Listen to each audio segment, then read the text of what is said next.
Better it would. Mhm.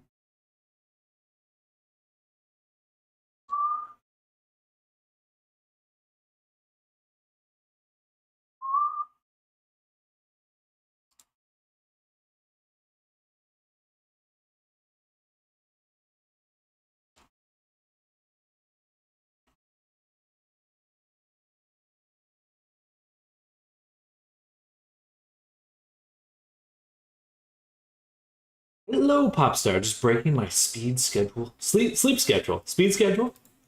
Do you have a schedule to speed?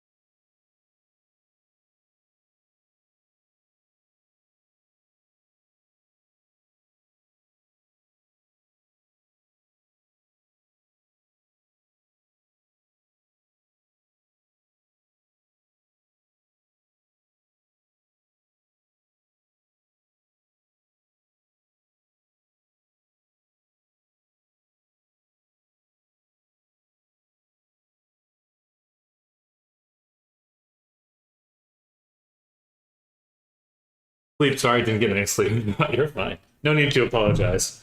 But definitely sounds like you're pushing through some sleep deprivation. Oh, are you trying to reset your sleep schedule?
I want to fix it to give me more time in the day so I can work on stuff. Fair. Well, I hope that goes successfully. Sometimes sleep schedule stuff can be a pain, that's for sure.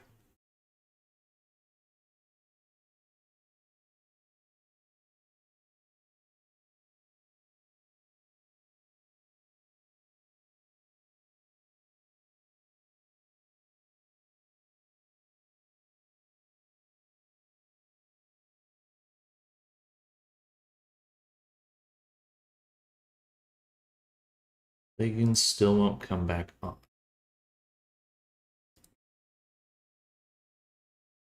Hello, Arctic. Welcome. Good morning.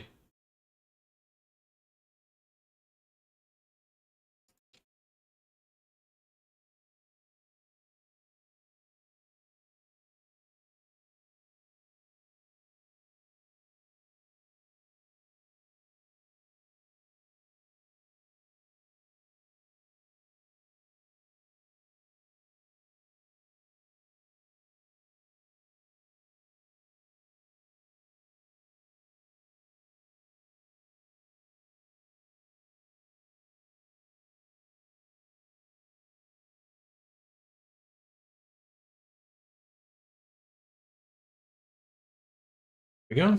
All right. So,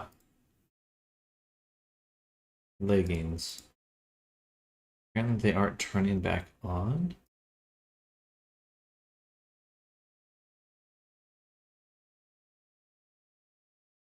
They sure look like they're turning on to me.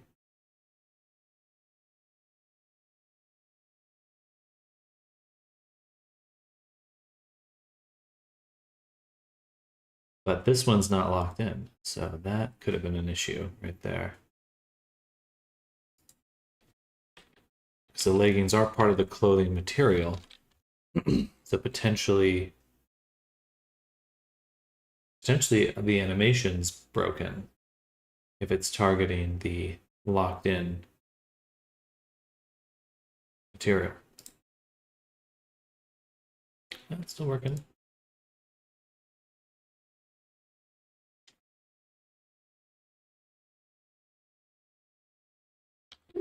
Now for the shoes, I take the root and I move there. Can I adjust the position of the character?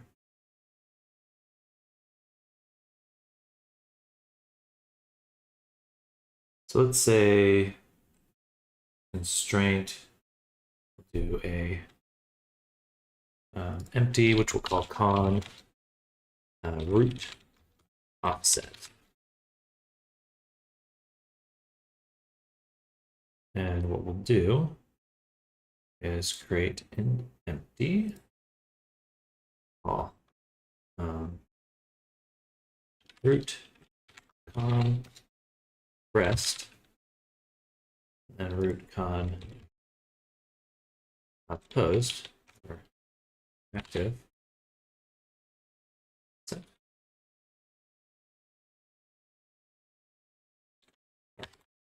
Okay, and the target move right here, I think.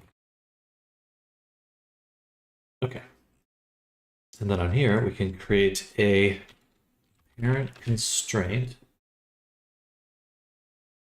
Let's just do only a position constraint.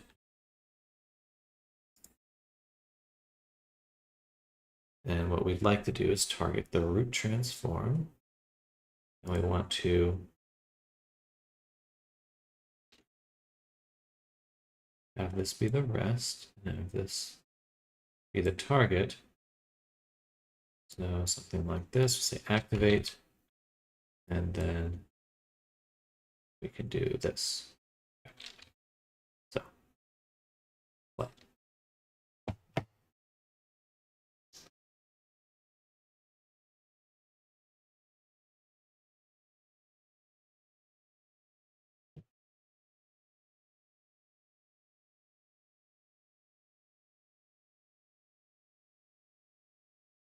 Okay. So potentially we could use this to do it. The concern is that this just breaks the view.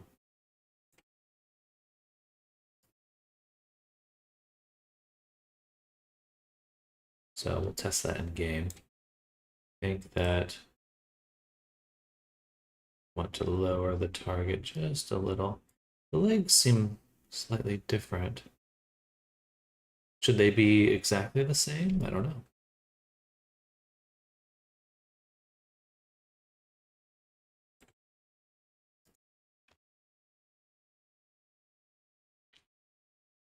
All right, save that. So hopefully that fixes the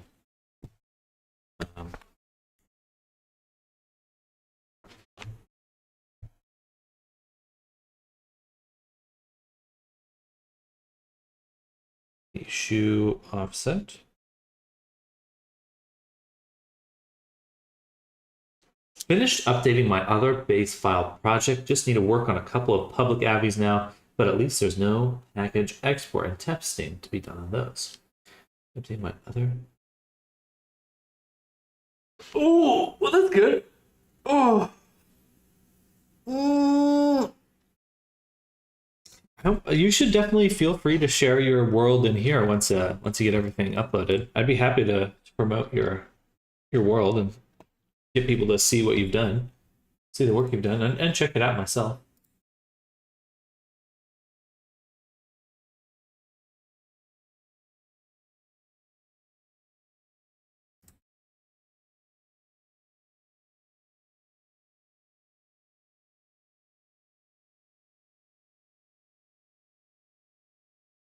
So leggings question mark.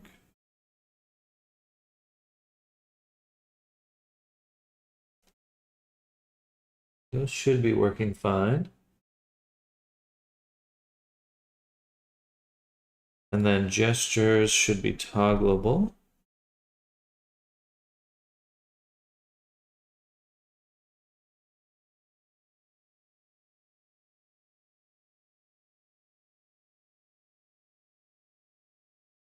And tail spikes.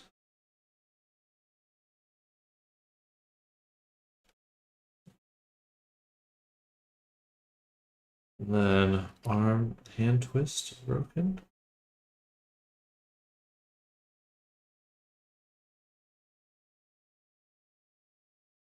Finish uploading my other base. Oh, I already read that. I'm just going right into reading that again. Goofy. Slow.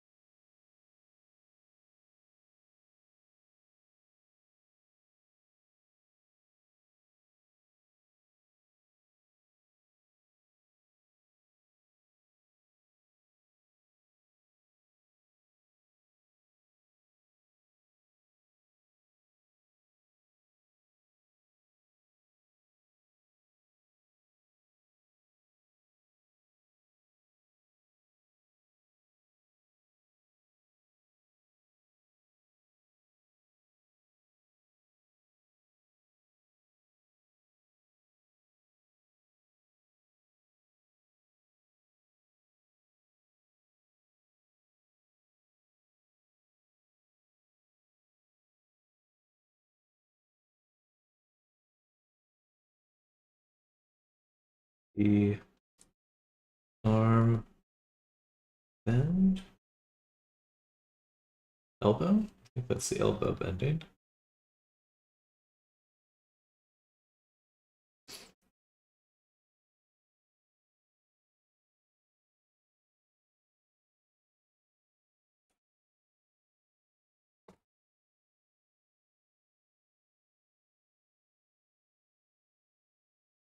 Most things are tweakable. The neck movement is all on BRC's side of things. They use an IK system to move the head, arms, neck, etc.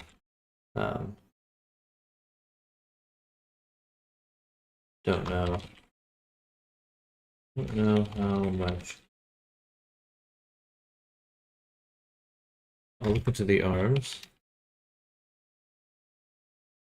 Arms / shoulder. The neck, I probably can't.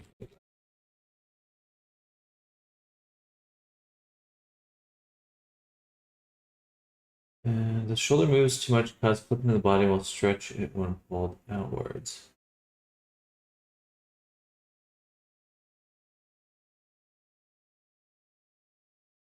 I mean, that is how shoulders move. Shoulder, I do what I can to limit the neck and tweak placement of the bones. But that is the part of the shoulder you would expect to move on a body.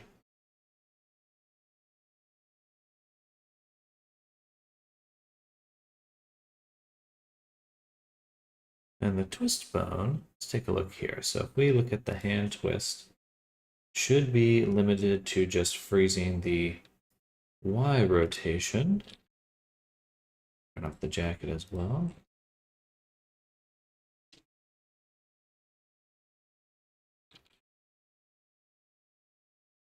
So it does collapse at a certain point.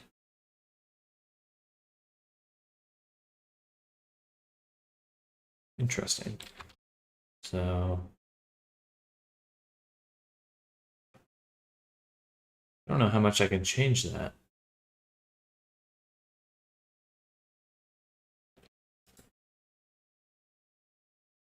If I turn this, let's say I set it to 0. Take the hand. Nothing happens. It's kind of what we'd want. I give it any sort of influence. So let's put it up. Then go to twist. Interesting. At any point, it collapses. That did not used to happen.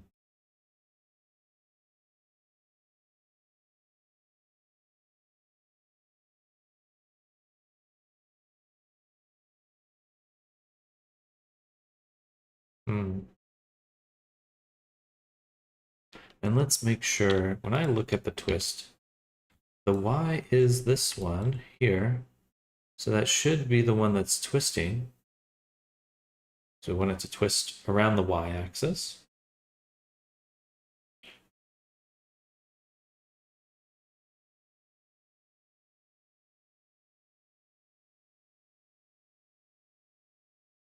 Oh, okay. I'm adjusting this weight. I should be adjusting this weight.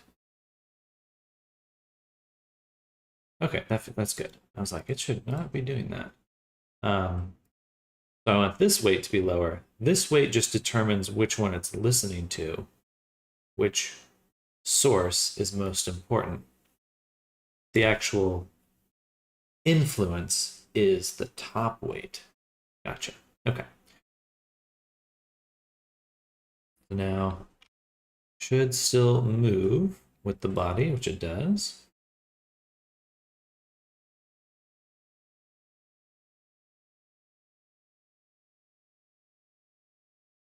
I think right about there is good.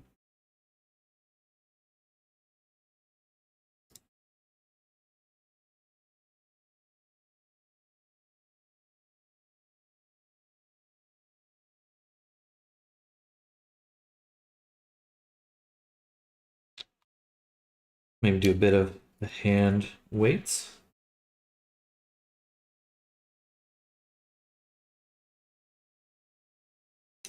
Ooh, okay. Now we just want to switch the other one to do the same thing, which is turn up the source and turn down the weight. So I'm just going to take both. Let me do 5. All right.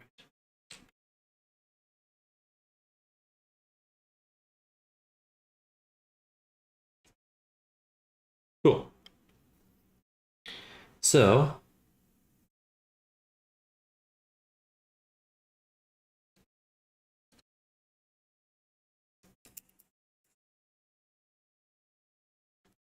that should be good. The hand twist should be good now.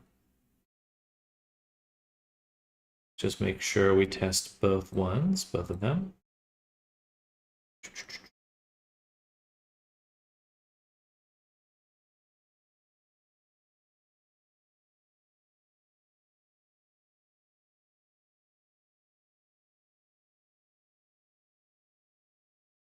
I feel like the twist influence is a little far. I'd like it to be more right in the middle here. Shouldn't go up the elbow as much. So we are going to adjust the hand and forearm weights, which we'll need to adjust those and the jacket. Okay. So let's pop open Shimo.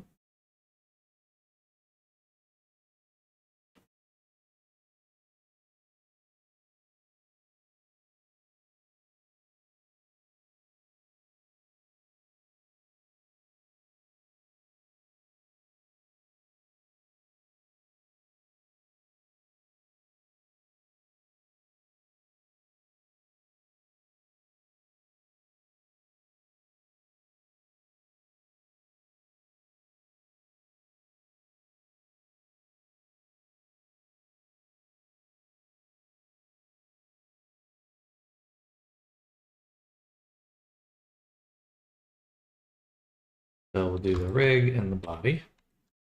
Start this.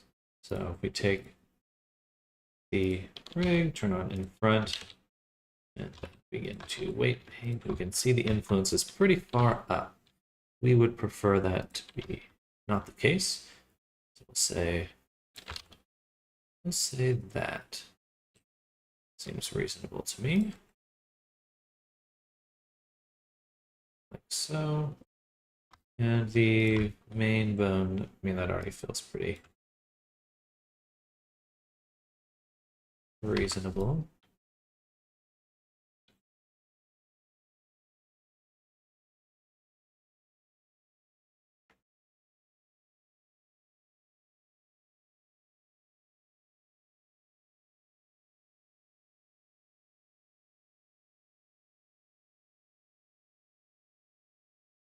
Oh, the hand influence is super far out. I'm glad I double checked that. That could explain some of the odd rotation.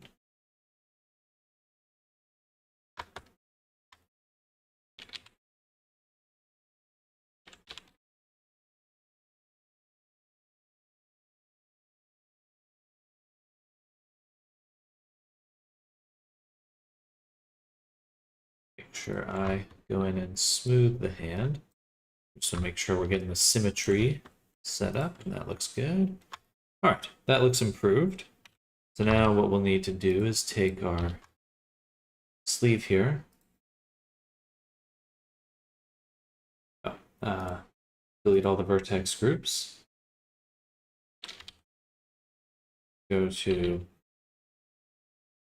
Cent and transfer the weights again. Okay, so now this should rotate a bit better. The shirt's still moving with this bone. I don't want that, so we're just going to make sure there's no influence from the twist onto the shirt. That was an incredible way to describe what I was describing. Thank you, good sir. Hello, Toby dear.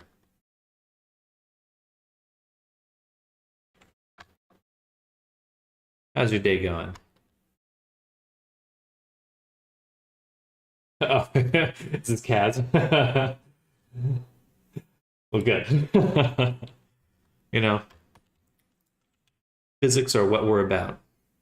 What we're about here. I see what's going on. This influence is too strong.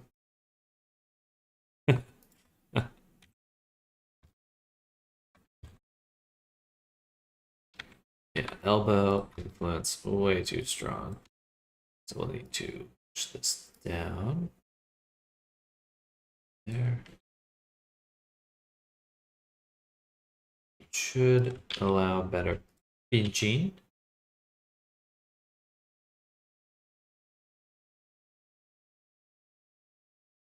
How's your day going, Kaz?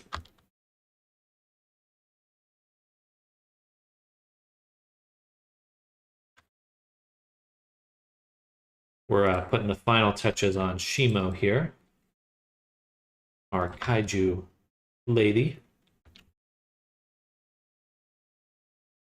Cursing myself by waking up to Overwatch. Ooh.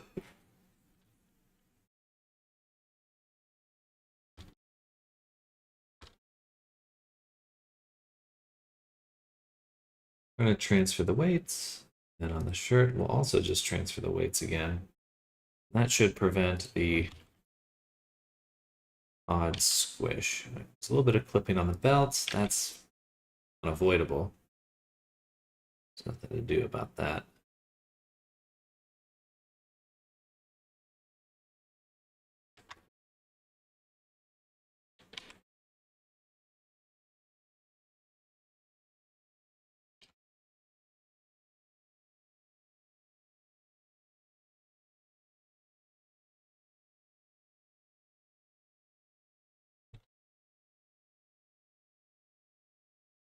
So for our belt buckle here, what we're going to do is copy the vertex position of this. Actually, We want that to be more than just the buckle. Right there, we'll copy that vertex position, because then everything in that spot's going to move with it. So it's going to move as like a solid object. But we'd also like to weight paint, paint mask, and then just smooth the deform pose bones. Well, I'd like to smooth them in that selection. That'd be nice.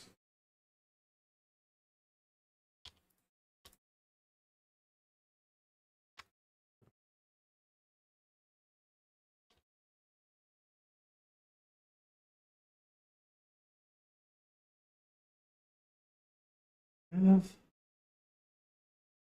really think about this, but we'll just do that. We'll just focus on the buckles for now, but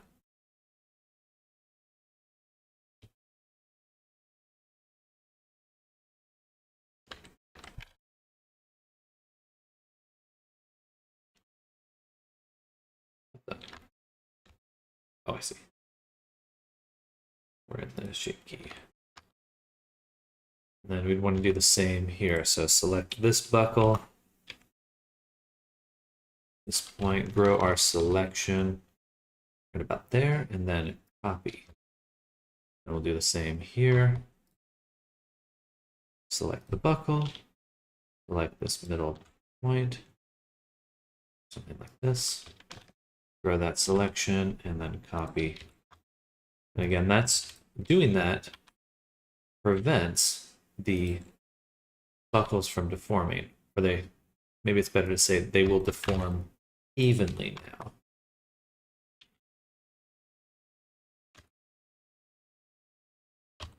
You know what? I think we'll still do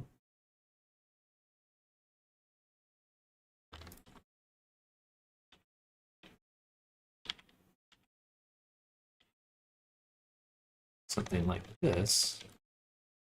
Then paint mask, and smooth. There we go. There we go. Webster! Hey, how's it going, brother? I've been missing you over on Kick. Hey there, Webster. I hope you've been doing well. Yeah, I haven't been on Kick in a while. I kind of just started missing there, but I definitely was kind of getting some weird spam every now and then. It just wasn't working out as well as some of my other platforms. Just a little less to manage, a little less overhead. But I'm glad you came by. Good to see you.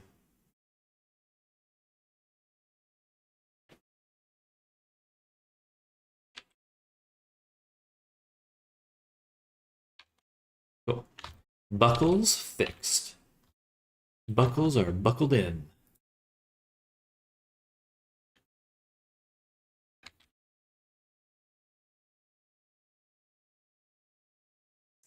Clearly, there's some weird trolleys over there. It's just how it goes, I guess. It's just how it goes. All right. So I think we got the elbow bend and the hand weights done with the forearm. Oh, excuse me. That should yield some better results. Now, the client also requested some tail spikes.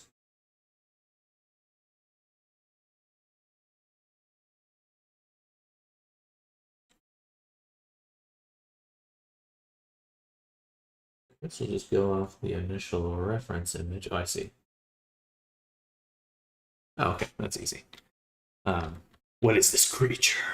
This creature! This is Shimo. She is our kaiju lady that we've been working on. And work on her is going super well. We're almost done for the most part. Just a few final details to get in.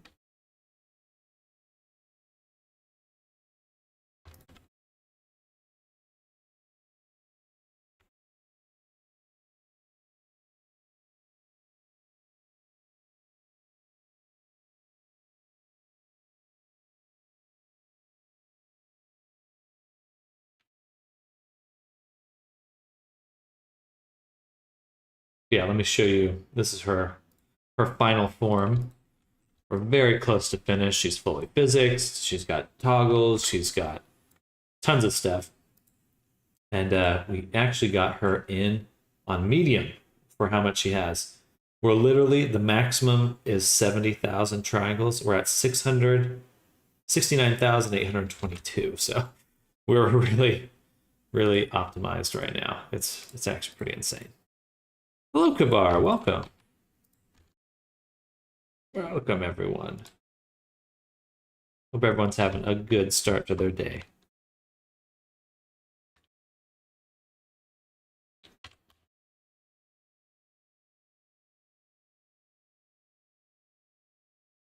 Just shade this one smooth.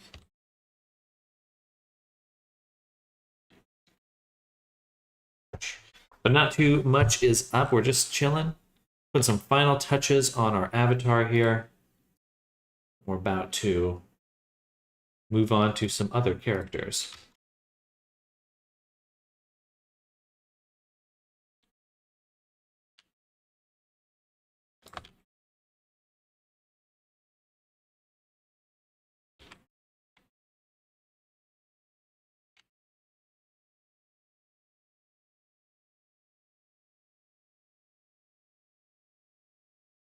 I guess we'll go ahead and delete all the vertex groups. Then weight it, we'll just give it, we'll just do this one. Weight 1. Boom.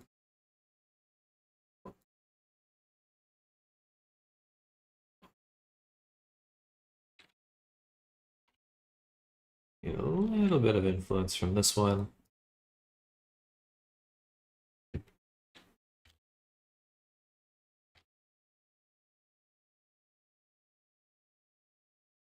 Go. Then we'll combine them with the tail after turning on the mirror. And oops. There we go. All right, we're still doing quite well vertex-wise. We're so close now. 69,934. That is really about as close as it gets. Woo! Kicking butt. So tail spikes should be there now.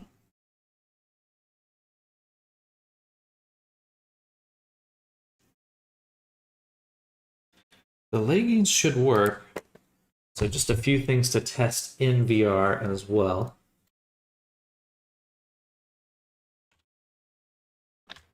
Those are fins. Hello, Eventide. Welcome.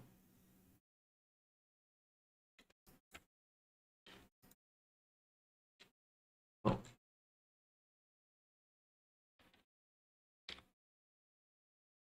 We're going to move the gradient down a little. And then just by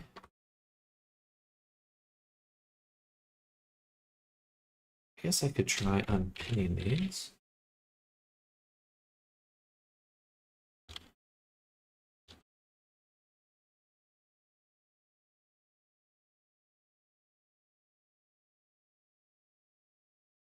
A bit closer. Right, need to make sure we have them all selected. And I see the gradient. Loading. Oh, good. Okay, that'll make it simple.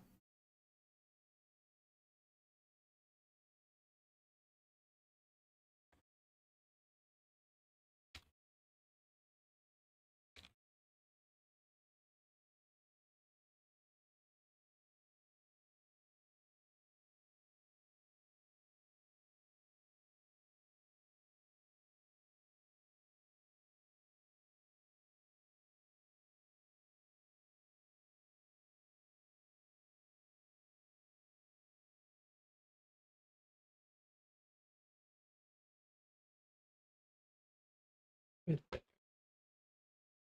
Okay. I might add a few more details on them, but overall that's going to be good to test with. Make sure the weighting is doing good. That's about it. All right, we want to take a look at the shoulder rotation. Right, that would actually involve updating the rig a little bit. If we go here, go to Auto Rig Pro, edit the reference bones. We could try moving this over more.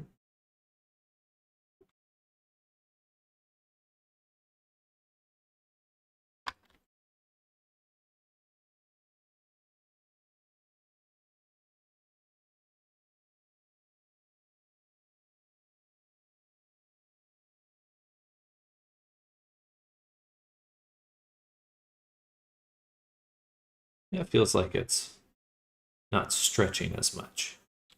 Definitely pivoting a bit better.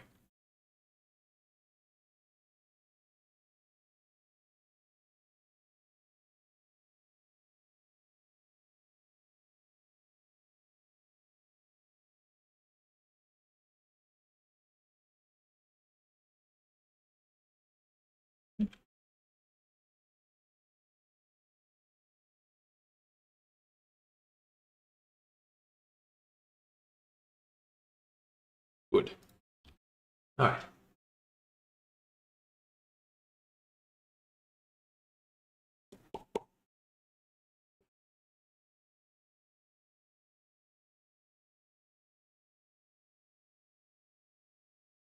Alrighty.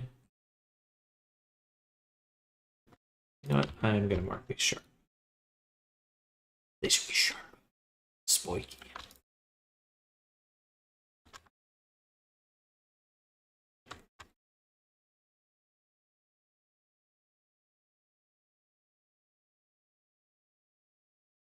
Need to make sure we update our bone, our skeleton, bone position.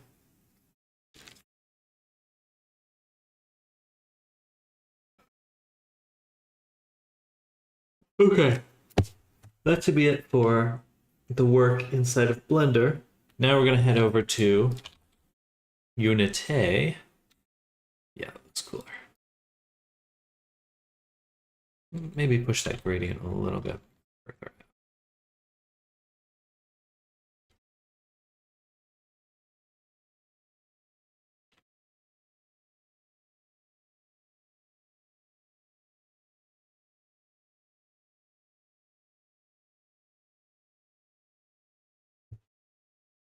Unity. Now we want to go to the FBX. And we would like to look at the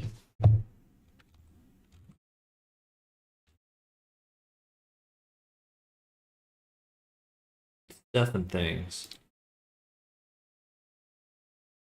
Yeah, stuff and things. All right.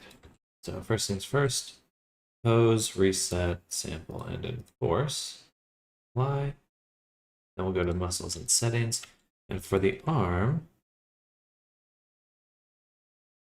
I've limited as the shoulder as much as I can on my end. Then the arm, I can go in a little bit. Maybe in combination with some of these other ones.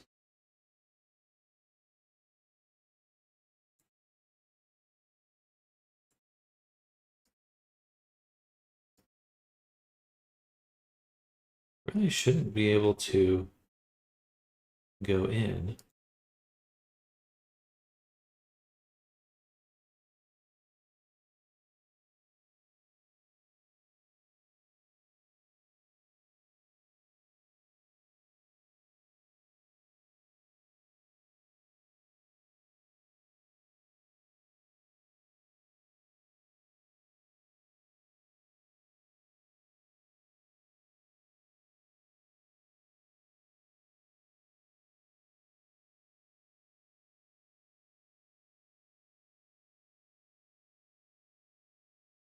Point 0.5 is fine.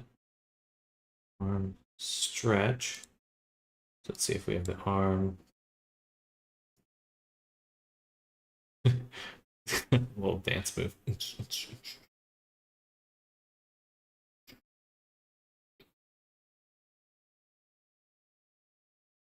the shirt clipping through? Maybe. Did I already make that though? It did actually.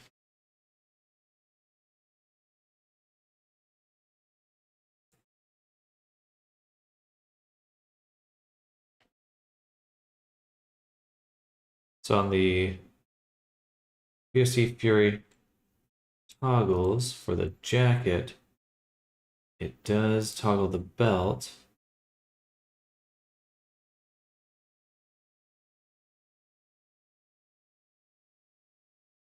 Turn on the jacket and it goes to skin mesh render belts.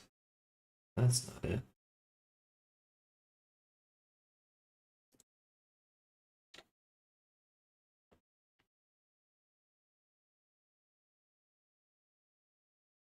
All closed now. Body arms.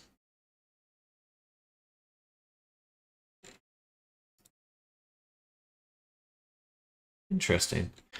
I don't see the shirt clipping through here, but it definitely was clipping through earlier.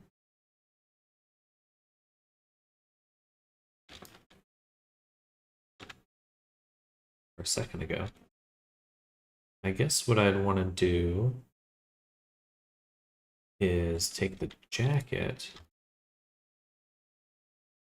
First take the body. Select the body.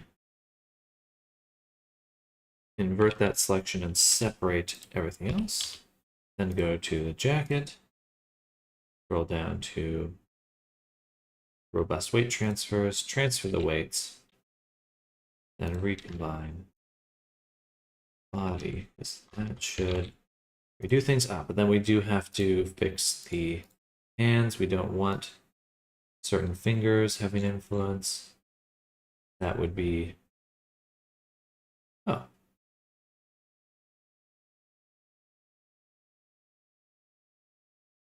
Wait, did that even do anything at all?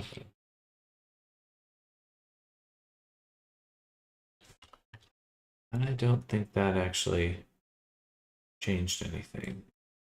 So let's back up one more second. Grab the jacket one more time and remove, delete all groups. And then do this again. Yeah. Now we're seeing more. I can't grab that for some reason. Okay, so we want just the base thumb to have influence. And none of the fingers.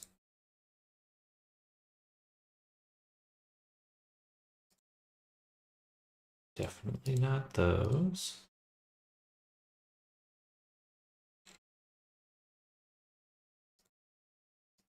These can go. This can go.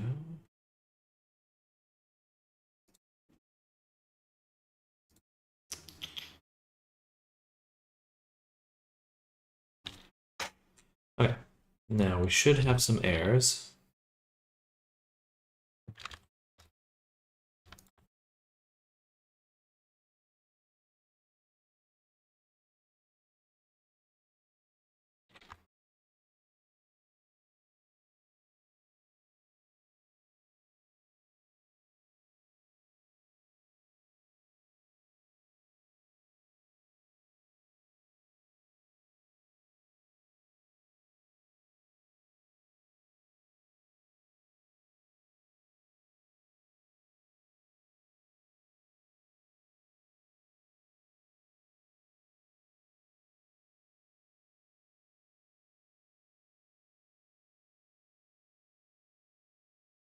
No symmetry here, so I do have to do it on both sides.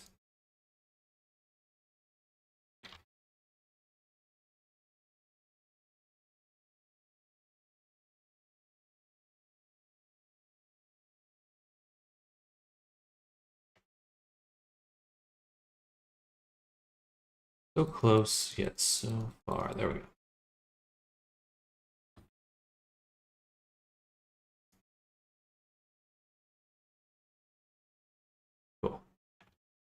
I think that'll do.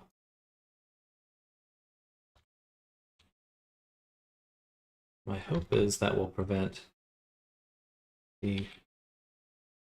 Yeah, the shirt's no longer kind of punching through the jacket. Very good.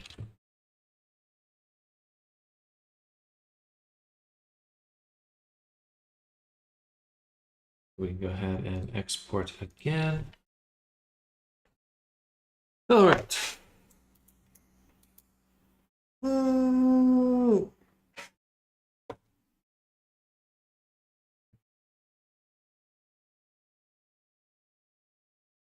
Oh, no, the leggings do work in VRChat. Good. Okay.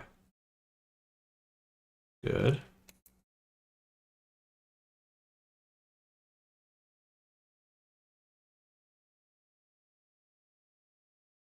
And then we want to double check the gestures.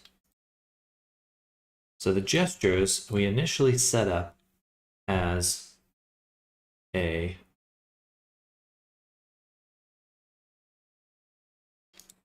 system here. So we have the gestures as blend shapes.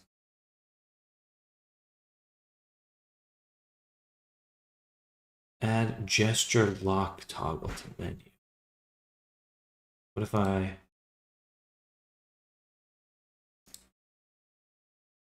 No, I don't think I can use this at all. So we're going to remove that. Let's just make doubly sure. So we can use any of the combos or whatever. We don't have the option for a none. And I don't see it here. So I'm going to remove it. Okay. So what we'll do instead is create another set of toggles. You know what? I'm just going to do this on another object because there's just so much to search through on that list. So we'll call this VRC theory, emo, gesture, toggles. And we'll put that right there.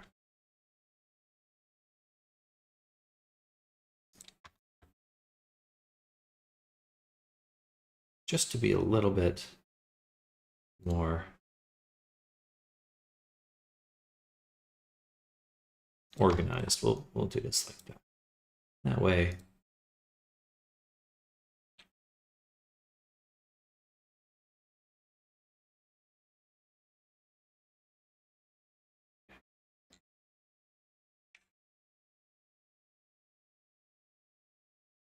now gesture. Just gonna review it one more time, make sure I didn't miss anything. Yeah, okay, so we're gonna remove that. Now, what we'd like to do is create toggles. And we're gonna call these gestures or expressions. And leave it there because we want to create kind of a template. We'll do exclusive tab, expression. We'll add a blend shape we know we want to use. It won't apply to all renderers. It will just be the body. And that's our template there. Okay, so for the body, we have all these expressions right here. So get rid of that for now. So we'll go here. And we're going to have 1, 2, 3, 4, 5, 6, 7, 8. 8 of these. So copy. So we're going to paste this 7 times. 1, 2, 3, 4, 5, 6, 7. All right. And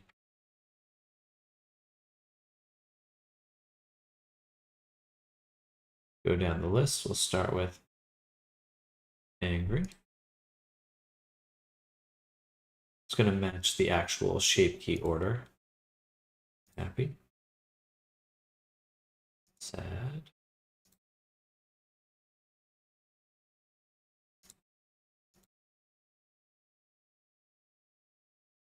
Confoozled. Shock.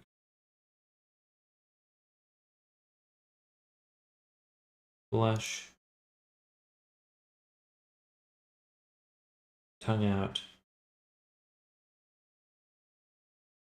And blep.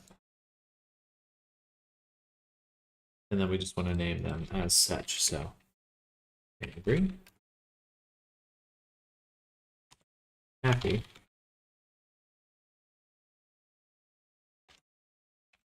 sad,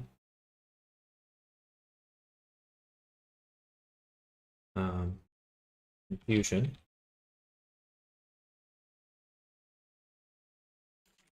shock, blush, all this, grin, not quite a blush, out, and blep. All right. So now all the expressions should be on toggles. And what this allows us to do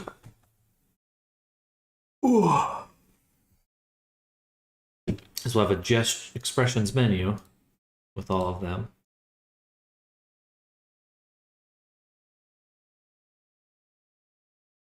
Well, the expressions look quite good, actually.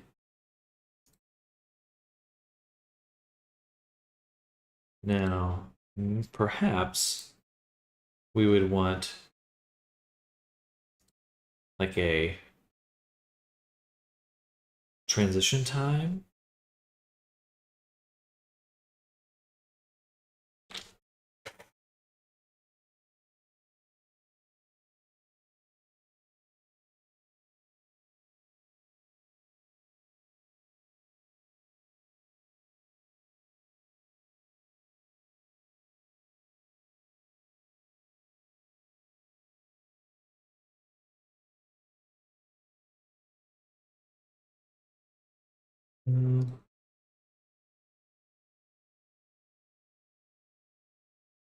Transition in.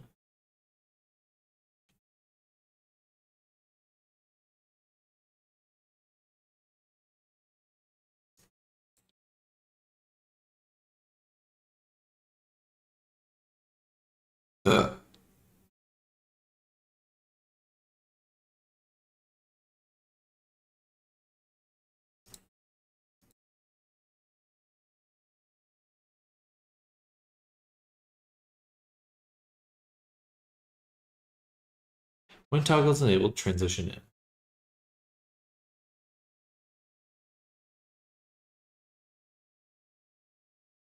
So it'd just be this, right? So let's see. I mean, I have to do the same. Oh, okay. Body. Angry. Transition in.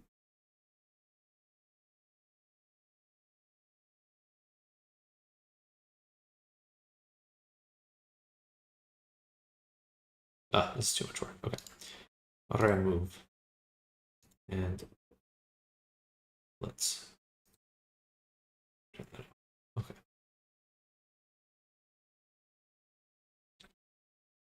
You want to change a face tracking to have face tracking in general.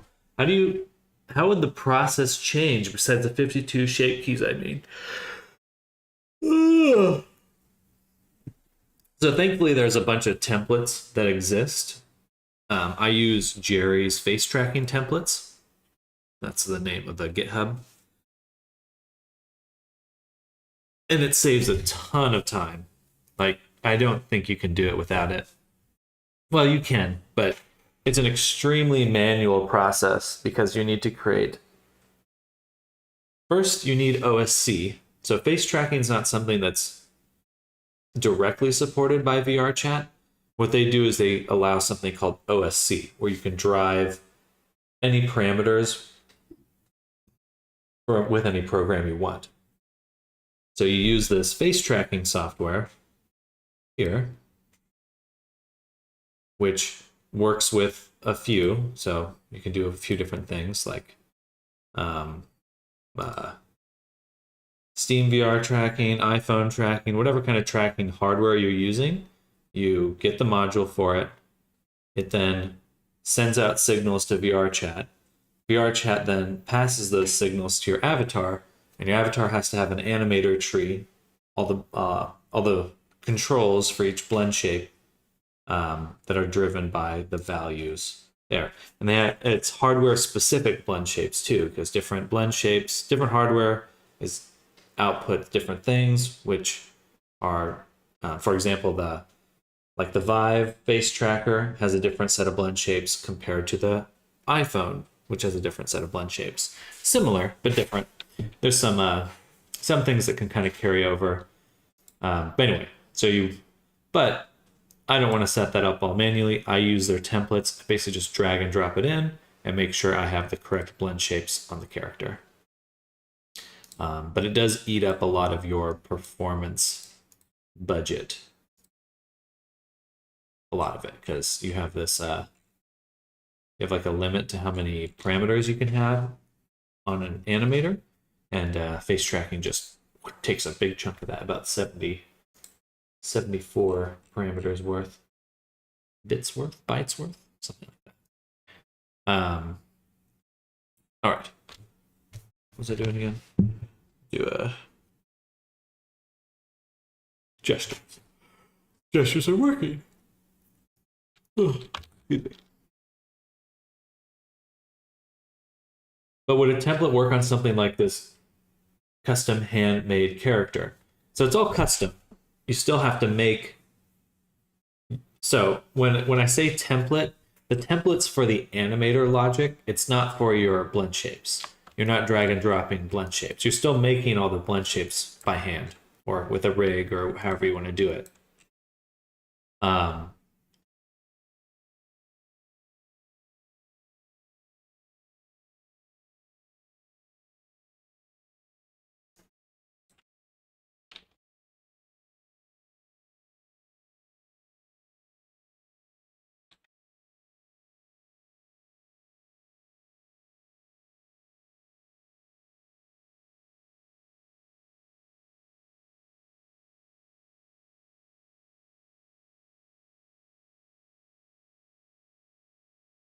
That's insanity. Well, that's why I mean, that is a big part of why I use AutoRig Pro, because I've standardized the way I do shape keys. Because I can save an animation that gives me a really good starting point. Because if I zoom out, so this first section, here, this section here from 0 to like 350, that's all the standard VRChat stuff. And then all this other chunk, this like 80% of this list, that's all for face tracking. I'm not baking it into this character, and I haven't customized it for this character, but it's a good starting point for that kind of stuff. And we can actually kind of preview it. If I go through this, you can see all these different little micro expressions.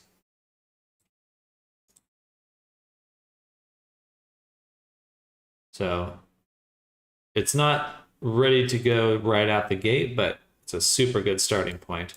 So that's why even if you didn't use AutoRig Pro, you would still want to create a rig that has all the same bone names, because then you can transfer your animations between your avatars. Either way, it still takes like maybe an hour and a half, 2 hours to add a big chunk of your work. And then there's a lot of feedback, because I have to test with one set of hardware. Other people have a different set of hardware. But the insanity does not end there. It's only just beginning. It's only just beginning. But yeah, definitely a labor of love. But the results are super cool. Face tracking is definitely one of those things where, like, when it's working right, like, you just... I think that I personally think that Meta, for how much money they've dumped into VR, they really, really dropped the ball by not including eye and face tracking at the start. Even if it had been $50 more, it would have been a far more compelling product. Because then you go in VR and you're actually interacting with people. You can see their expressions, their reactions, and stuff. It adds so much, and Meta just totally ignored it. I don't know what level 200 with Dark Wizard are using to make all the face shape keys by hand in 2 hours, but I would like to learn, please, and thank you. So the secret is the rig. So I can animate it here and just bake it into shape keys. So I'm not doing mesh editing. When you have an armature on a mesh, you can save as shape key. You can save whatever animation's happening at that frame as a shape key. And so I just go through my rig, animating everything, and then for each moment, I turn that into a shape key. Saves a ton of time. A lot of time. An ungodly amount of time.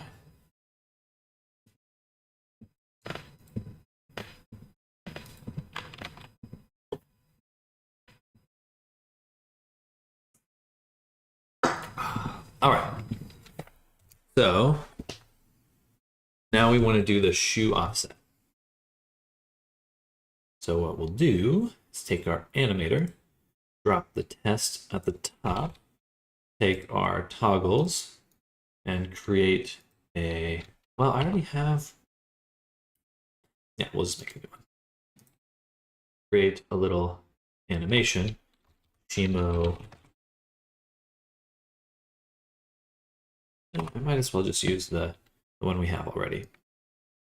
So clicked on test. We have our test one here. I'm going to drop in our shoe pose.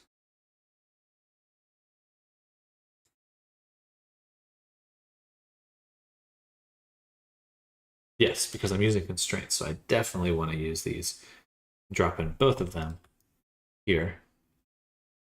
And on constraint 0, which we can now do, we go to record, we go to constraints, we take the root offset, and 0 is here. And then 1 is, you guessed it, here. Okay. Yeah, 2 hours because you're using a time compression chamber or something. Sorry, 2 hours to make the shape keys. There's still a lot more to get it working, but yeah, that's the core chunk of work. Core work. I don't know. It is still faster than it took me in the past.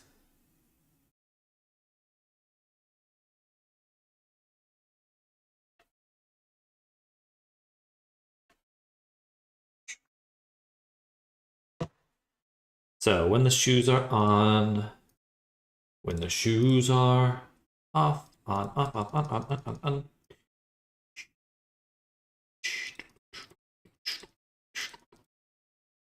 Cool. So now we'll save. Here we go. Hello, Kabar. Welcome. I think that's all the tests or all the tweaks we needed to make. Needed to make.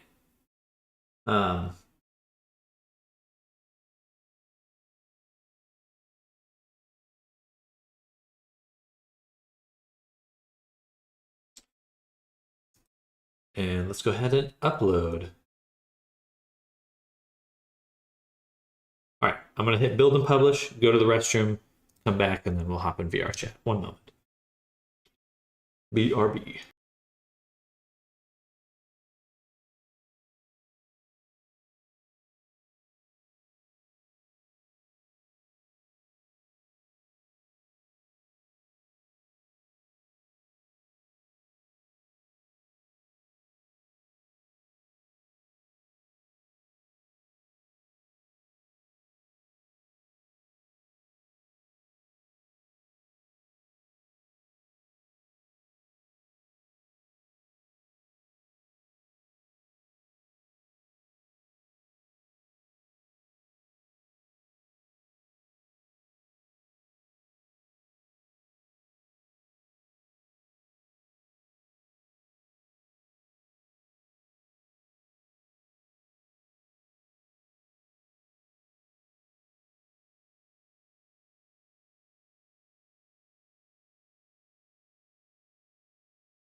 Oh, I'm back. I was already here, but silently. Stealth Kabar. Okay, so let's open up some Steam. We're gonna hop right in.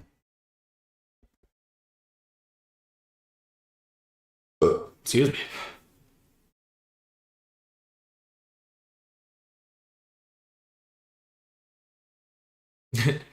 Oop, I guess I took a shit ton of screenshots yesterday. Funny.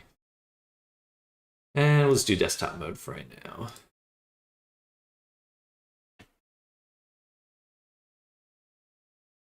Oh.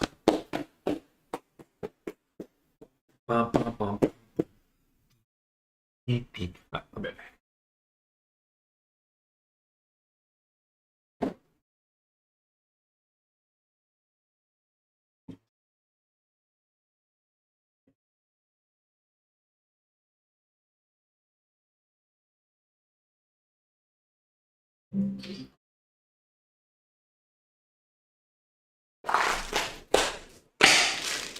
Ha!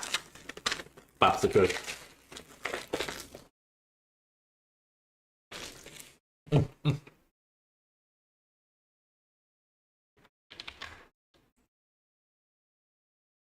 Ooh, okay, cool. It did actually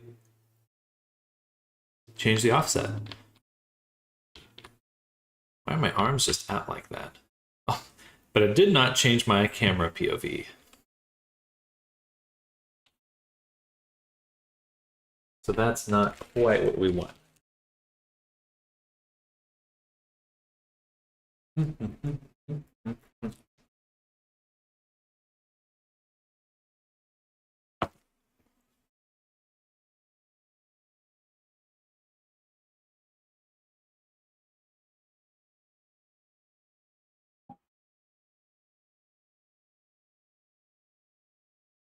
I'm gonna change the default pose. Okay. So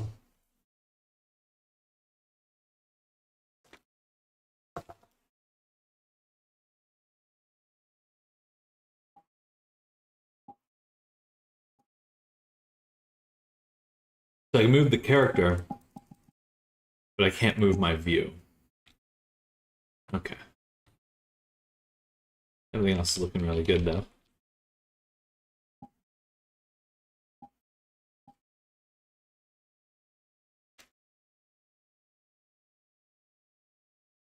Oh.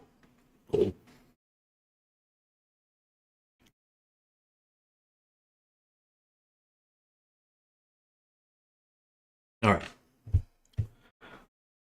So we need to adjust the default pose. Ooh.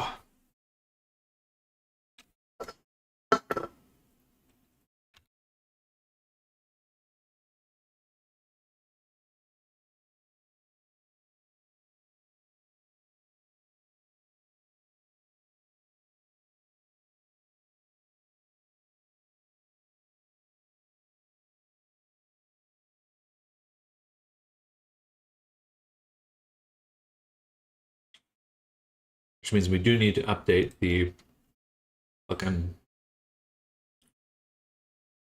locomotion layer. So we'll drop that into playable layers. Links to Shimo. And then add that to our avatar descriptor base. The naming looks better. Cool. Then in our locomotion layer, what we want to do is swap out the blend trees. These are all actually blend trees. So we'll adjust the Shimo standing. That's fine.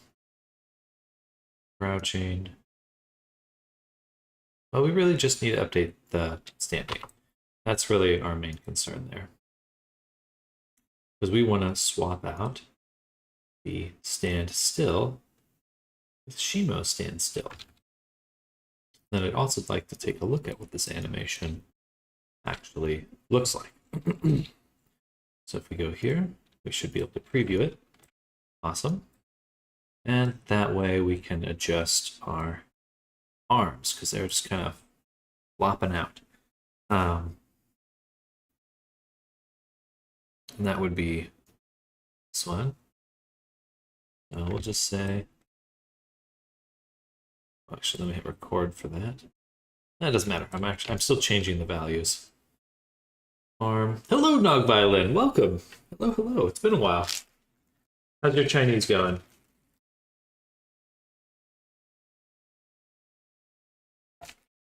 Chinese learning lessons. Sorry, mumbling.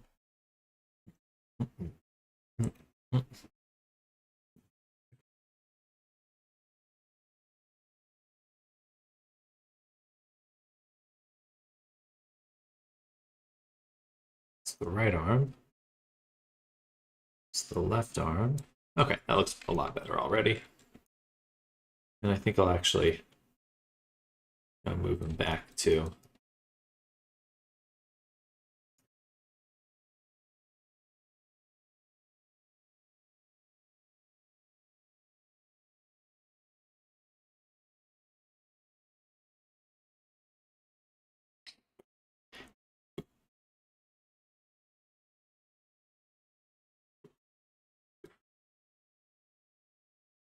it's okay. Little by little, every day leads to perfection. We'll get. Hope you're enjoying the struggle, the grind, the learning. Oh. Default pose updated. Good stuff. You know what? Might as well update the crouching and stuff as well. So we'll go to locomotion layer, or yeah, locomotion layer here. Go to crouching. And we're going to drop in that, and then prone will also drop in. Okay. And why do that? So we can actually tweak those animations again. Gotta wait a few more weeks till I'm able to take my test. Are you looking to go into, wow, it's really dark in here, into like college or something for this program? Oh, we go.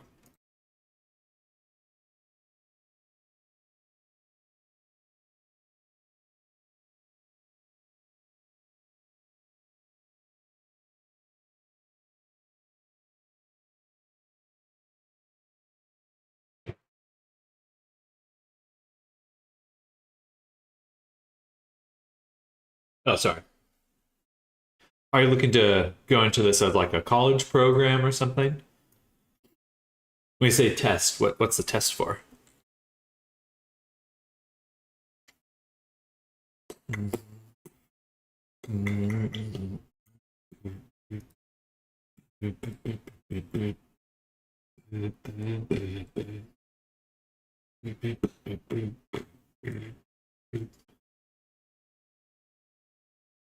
Gotcha. No la a la la. Just see my level. How strong I have become. I like that.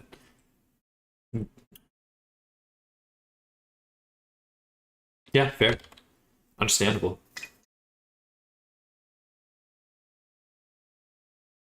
I know that there is actually in VR chat some worlds you can go to practice your Chinese. So I don't know how much you play VR chat, but I believe there's a few worlds that are like the Chinese community, so you can go in and probably talk to them and see how, practice. What language are you learning right now? I'm learning. Well, the last language I was attempting to learn was Japanese, and I have not touched that in quite a while. I would like to get back to it, but I'm just being a little lazy.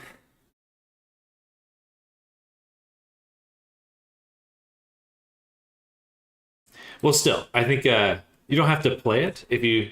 It's just a social game. There's no like objective, but since you can go in and hang out and actually just speak to Chinese speakers, that'd be a really good way to practice, I think. It's like free practice, free tutoring. I'm forbidden, so not interested. Fair. Well, that definitely changes it. Anyway, I think there's a lot of like language learning communities, so um, fun stuff.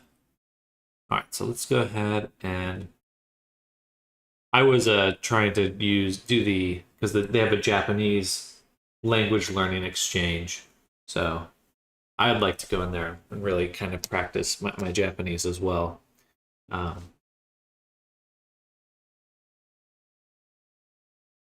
If I ever get back into that, we'll see. I could also just be lazy and not do it. Just use the Discord server for Chinese. God, no need to use the game. Good.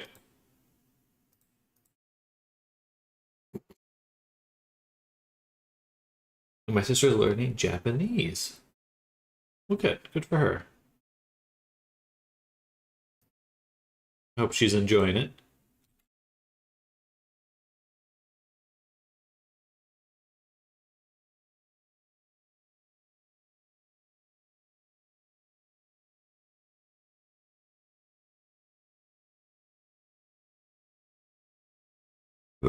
Excuse me. Sorry to burp. The tail's kind of odd right there.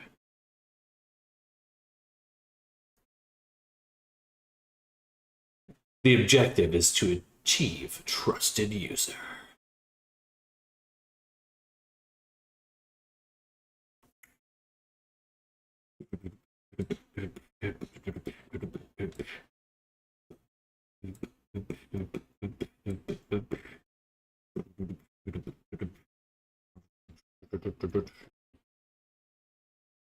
That's funny. I've become a drill. Hey, Ivy Gate VGM2. Thank you for the follow. Hello, welcome to the stream.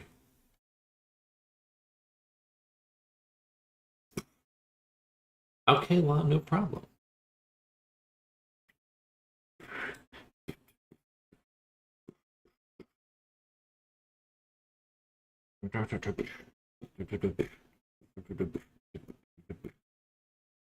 Sorry, I'm in beatboxing mode. Apparently. Unbeknownst to even myself.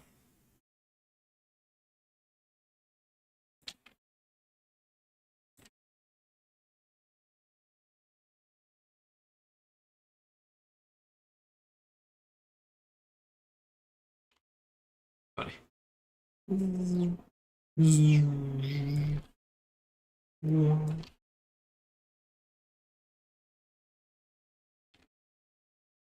Interesting.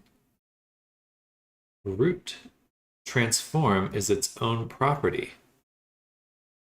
That's fascinating. But it doesn't matter because moving the character is not the same as moving the camera. So the shoes will need, there is a Steam program to use to offset yourself. So I think I'll just have to recommend that. Right now I'm modeling a violin. Looks so bad. I'm just starting now, so I will calm down. It's always rough till the end. Rough until the end.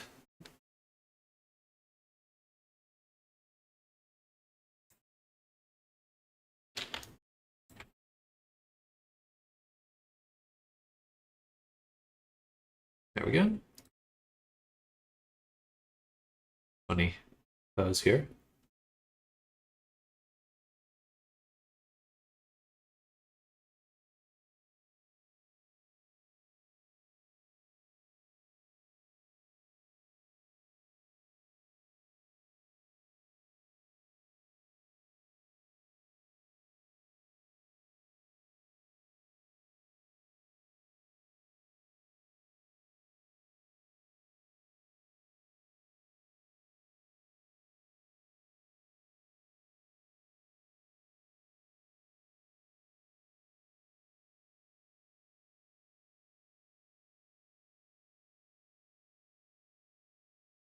I'll take my leave now since I have opportunity. By the way, I left the Discord. That's totally fine. No worries about that. But enjoy your language learning and enjoy the rest of your day. And good luck with your violin.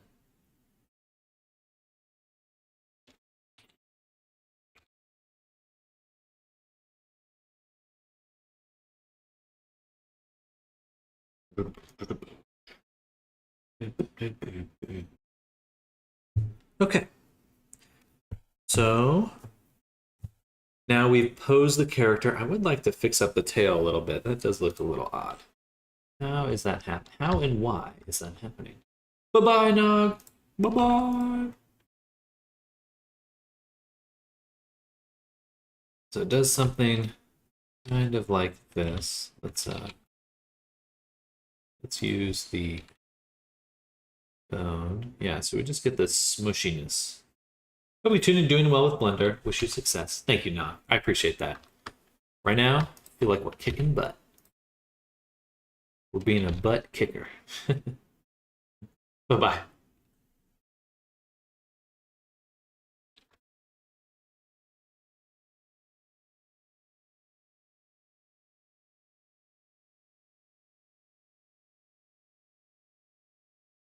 I think Kabara's. I think Kabara's saying goodbye.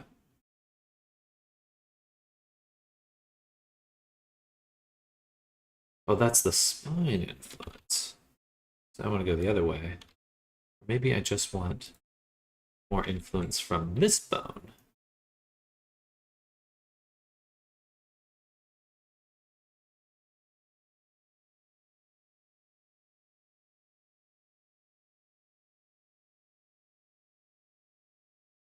There, that does look a lot better.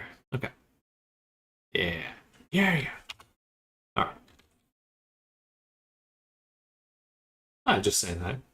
There's like we're like a community here, you know, chatting with me and chat, double chat.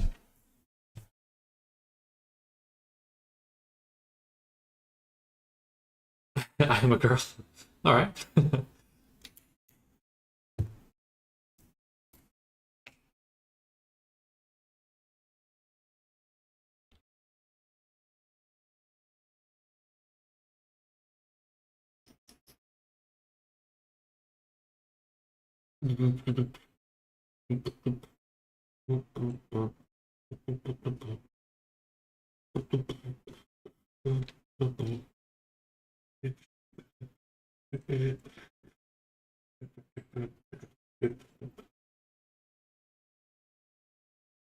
Oh, I want to pop my neck so badly.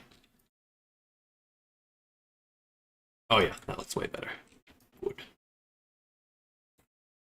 All right, so tail fixed.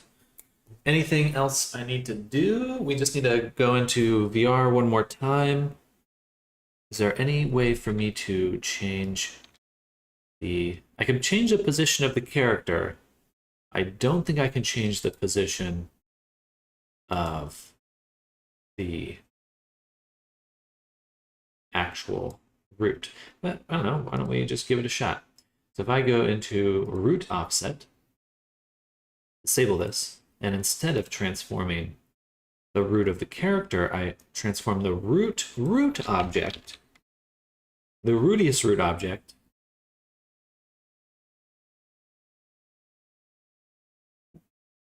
the rootiest root. The problem is it's a double dependency. So there's a good chance this just breaks. So let's try. Let's try. A double dependency.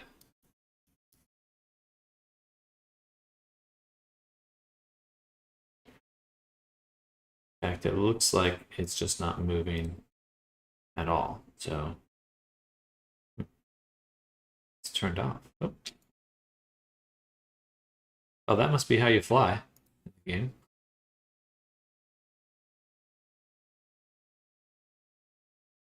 Funny.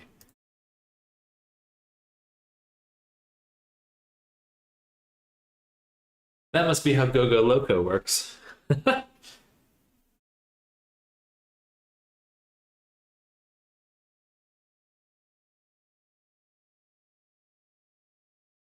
What if I set it to just a minor amount?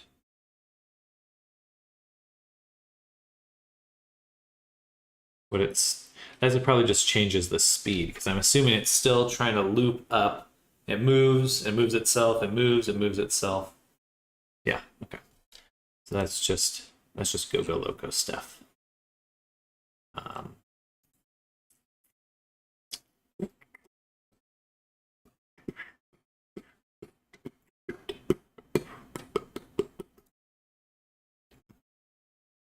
Maybe I can say solve in local space. Freeze to world.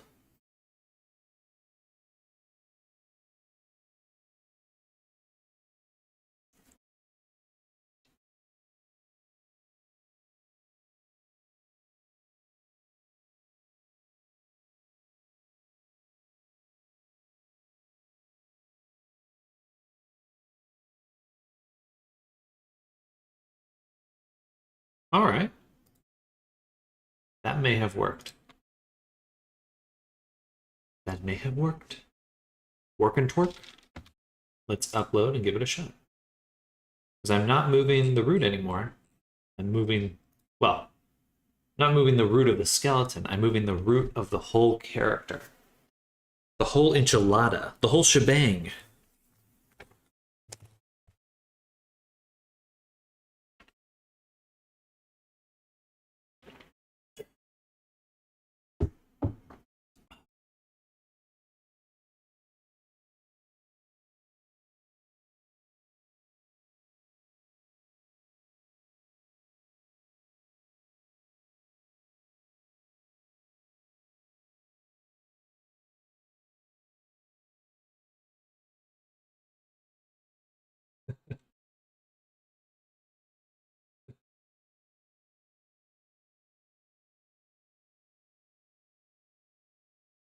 Okay, uploaded. Let's hop back into the game and take another little look-see.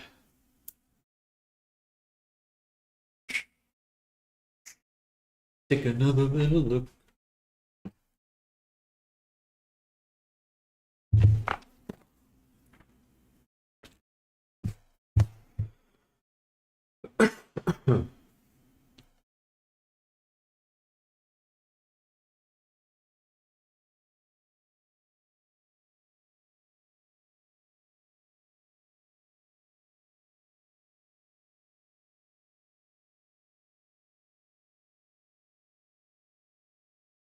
Boom.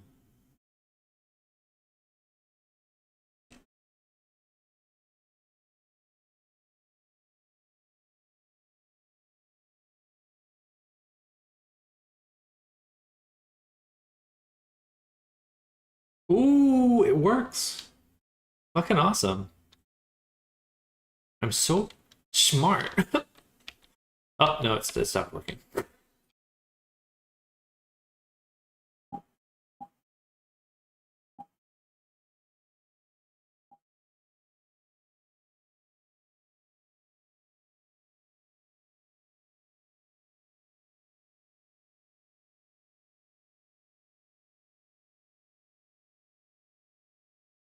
Hmm.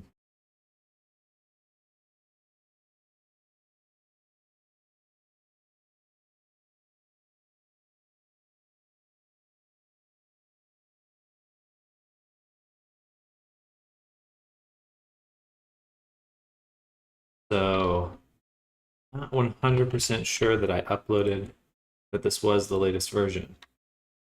Can I just, let me make sure to reload the avatar. Or we'll switch into my other avatar. And then just switch right back.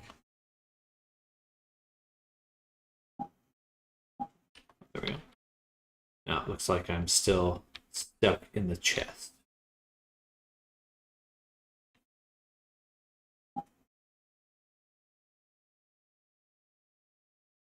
Hmm.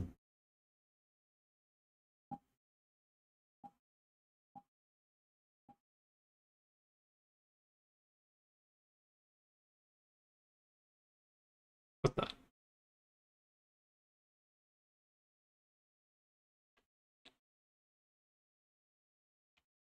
I don't like that.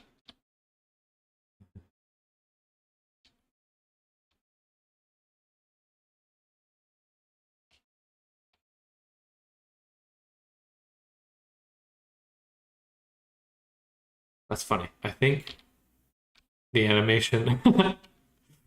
That's funny.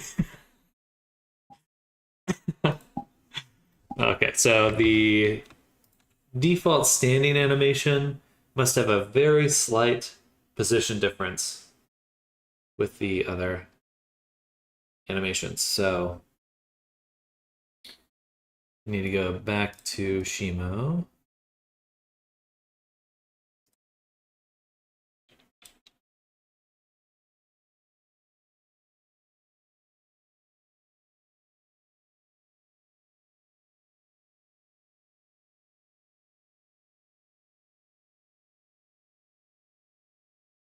And stand still. I must have adjusted the root or something. Root translation.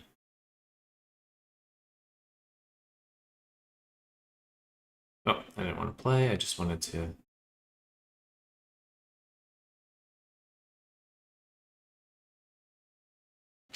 Can I test though? Because I can do. Um,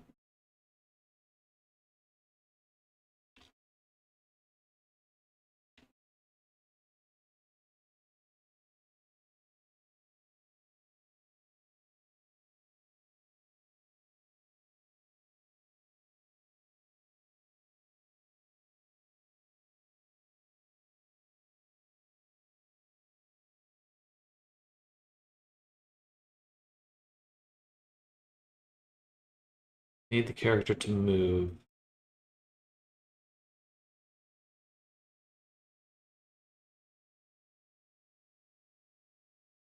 There we go.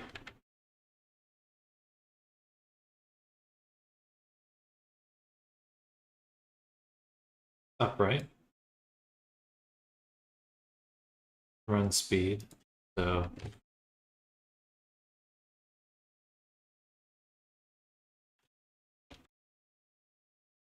that must be the constraint then.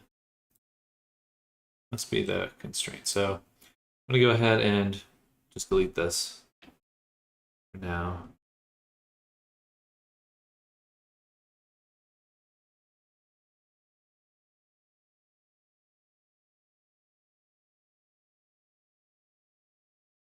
When this constraint, when set, this constraint will ignore its sources and becomes locked to the world. Unset it to solve the constraint normally again.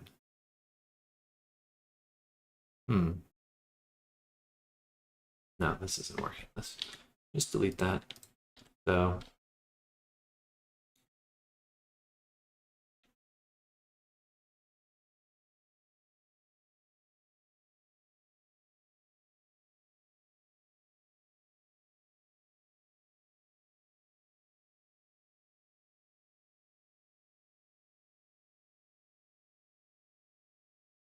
okay. We're gonna go to our animations, toggles, constraints, and get rid of the root offset animation values. Okay, so that means we should be done.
Get distracted. Okay, I think we shipped this off. Review the last set of comments.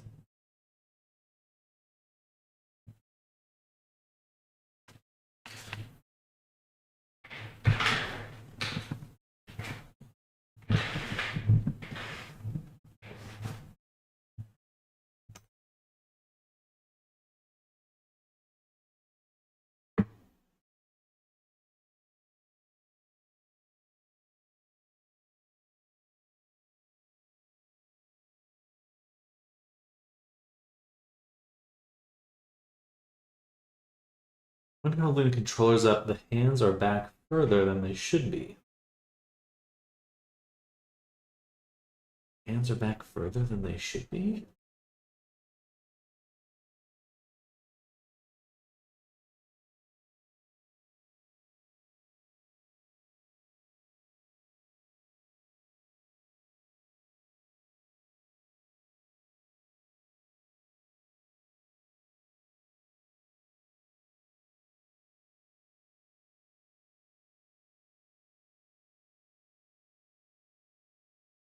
These are pretty long arms. I don't think.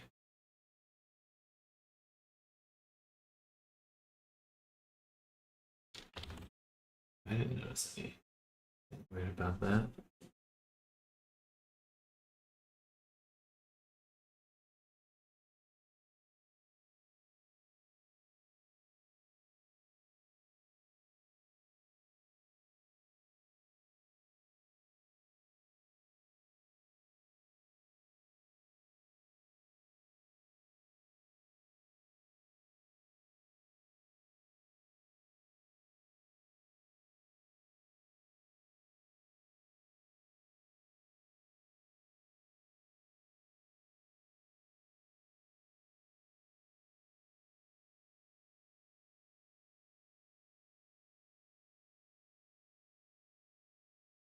That software people use to adjust VR position, scene.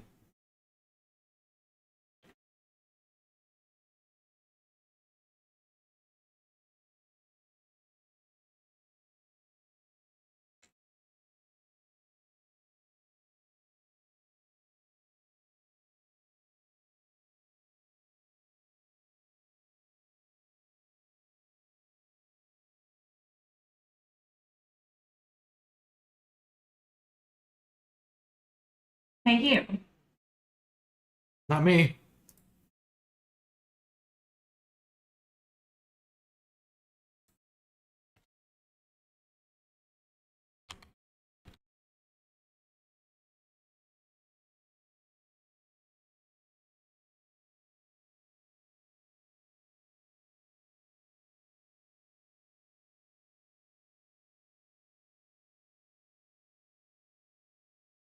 If we either adjust the position, we either have the feet float,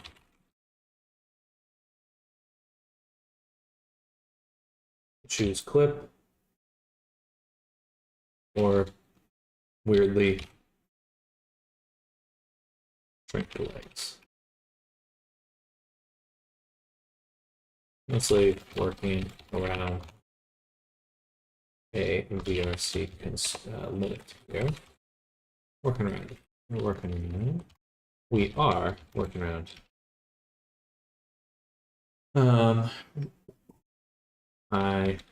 The shoulders should be behaving a lot better. That being said, the elbows still may flip with the body. Certain poses as the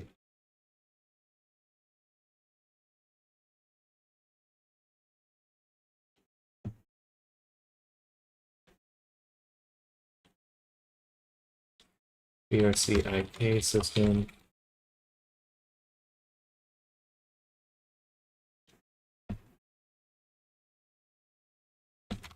Let me see that really quick. So if I go into VR chat, is there a way for me to adjust? Okay. If I pretend track, can I do that with the emulator?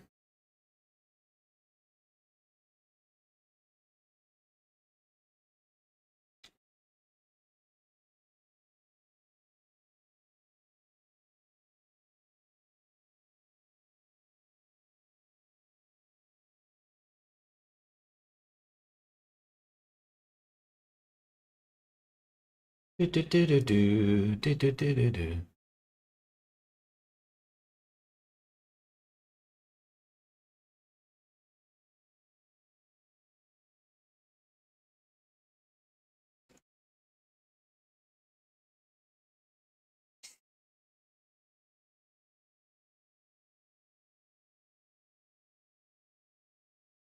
tracking setup.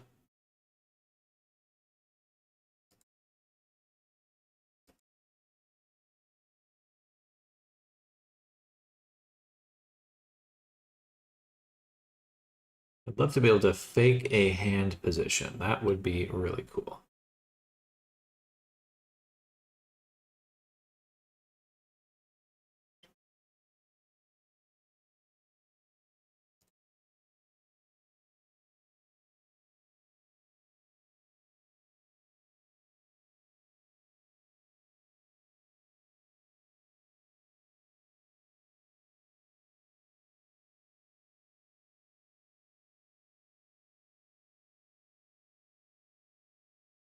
Hmm.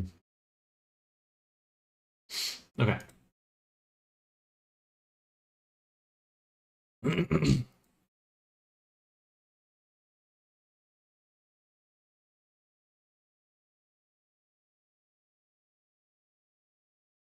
I don't see that, but maybe with the gesture manager.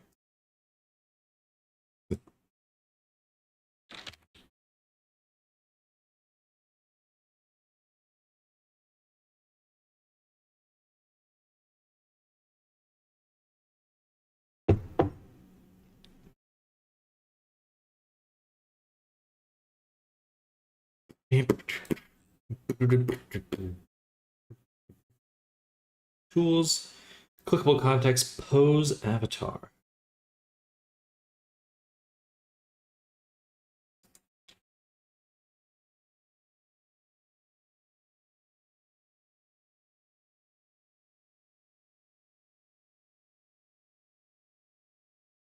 I don't think that's it.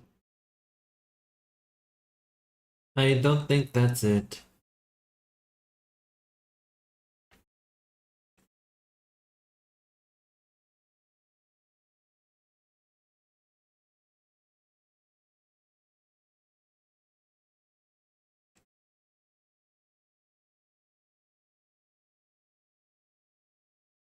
Wish I could set the position.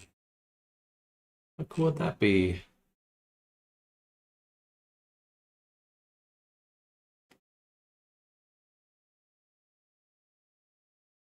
Oh, wait. What do you mean eye height as percent?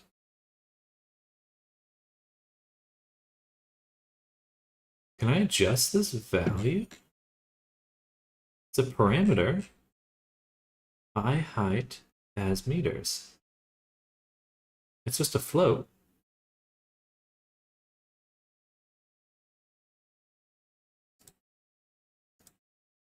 Interesting. How would I know?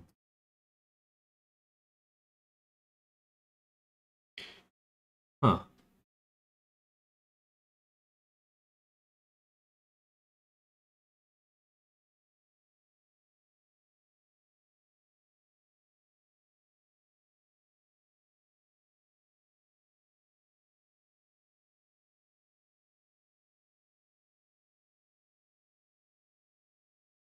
Eye height in meters. But that's a parameter. Interesting. So let's go here just because it's a smaller. Oh, it's not a smaller list. But right here. Add component toggle. What I'm going to do is I'm going to add a radial, and we'll call this eye height. And we're going to add a global parameter.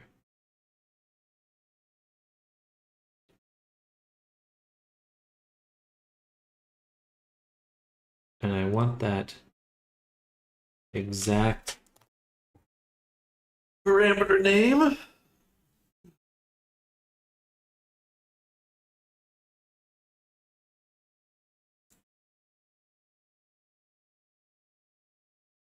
Eye height as meters. Eye height as percent. So those are very interesting parameters. Do I have access to them? I would assume I don't, but you never know. says I can change the value here. Of course, I don't have access to all this stuff. But that's just all VRC Fury stuff. -%. Okay. I'm intrigued.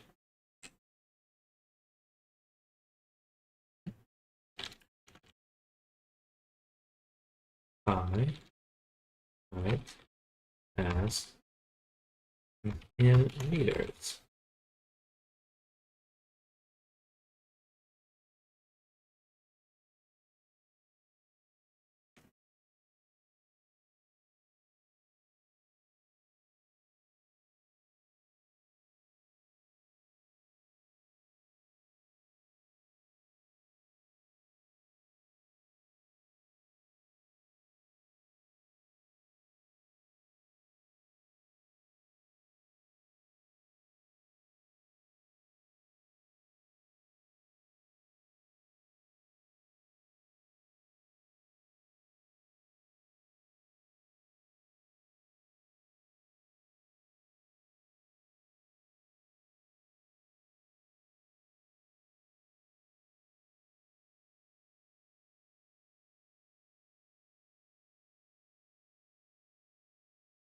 No, still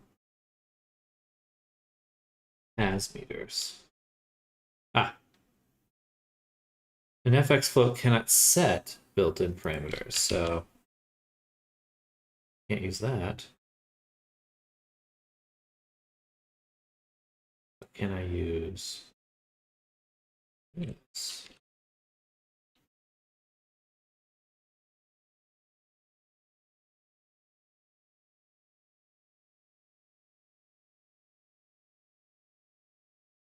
No, I would want to use percent because this is a 0 through 1%. I can't use it outside of that, so as percent. The percent is 0.37.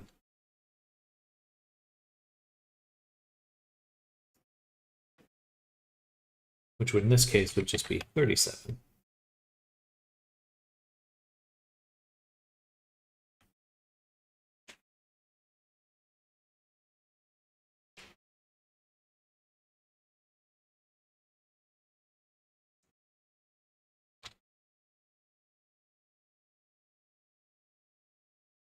And I should be able to test. I can verify it's working by adjusting the slider and looking at that value. So we go to expression, eye height, and I can move it. Did that change it down here? It's gone.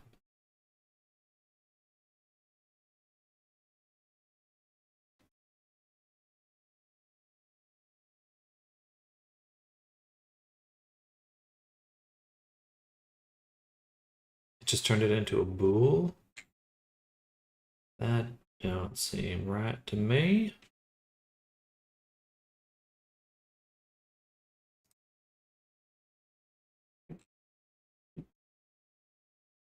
Right, because I'm driving a global parameter.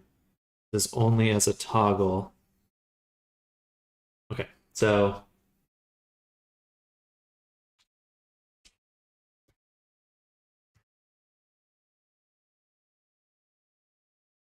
we'll remove this. We would have to add it as an animator in our animator. Okay. That's a little annoying. It's a long way to test this, but if it works, then it is a solution. I can only do this for another 30 minutes, though. I'm just going to call it. But if we go to animators,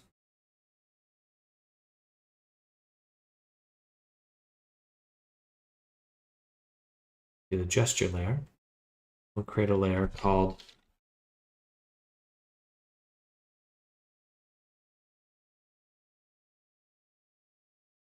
I don't need to do that. I don't need to go into this at all because I can just go to my expressions, not those expressions, the VRC expression menu.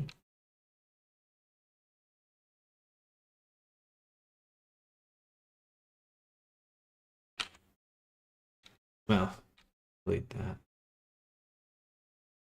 And I can just adjust this one by getting rid of all this stuff.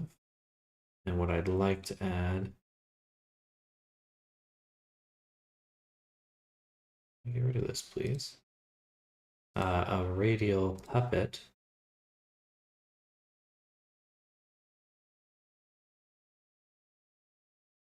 Okay, interesting. Everything's. Oh no, here's the parameters.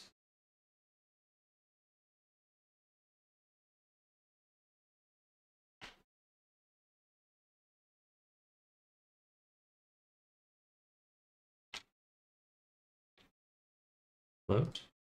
The default is 0.37. Saved and synced.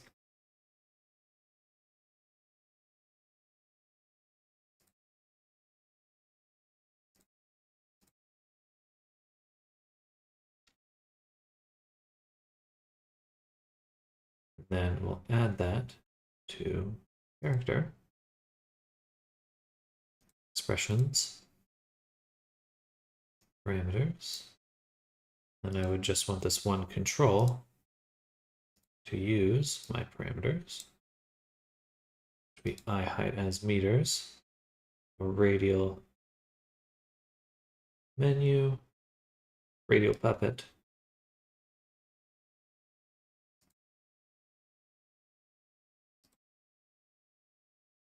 Value 0? No. So, I guess.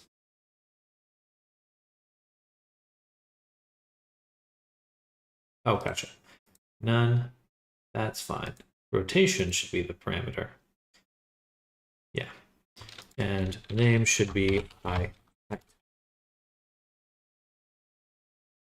And it's in my. Added it to my expression menu. It's in my parameters. Save. Okay.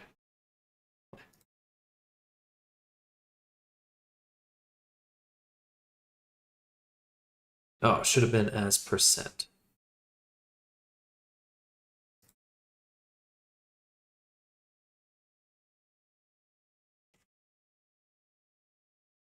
That's the name of the parameter.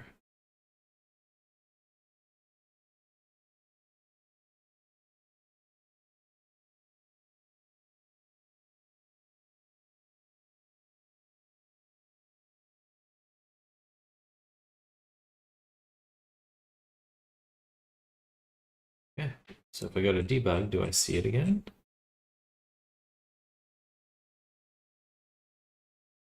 It's right there.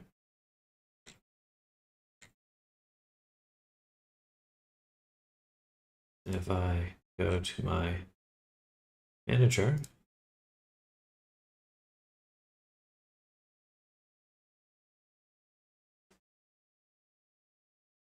where'd my did I not attach the expression menu? I did not.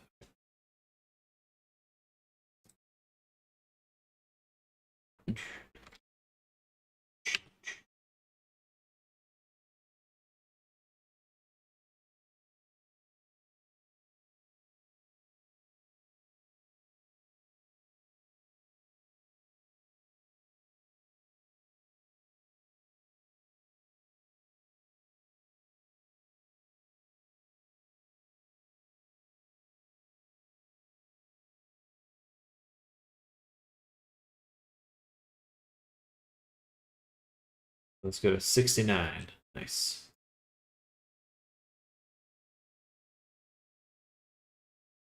Sometimes it's down here and sometimes it's up here. Okay.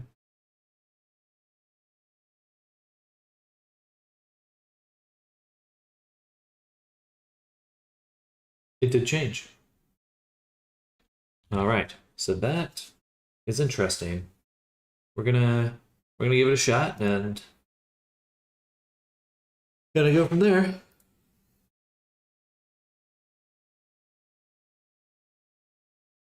This probably won't work, but it's the only thing I can think to do.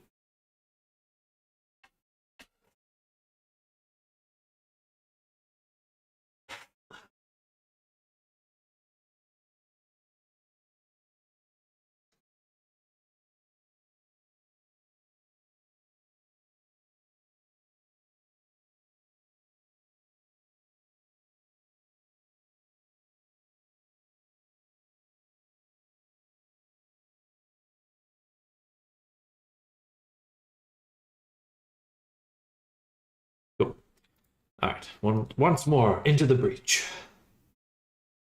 Right.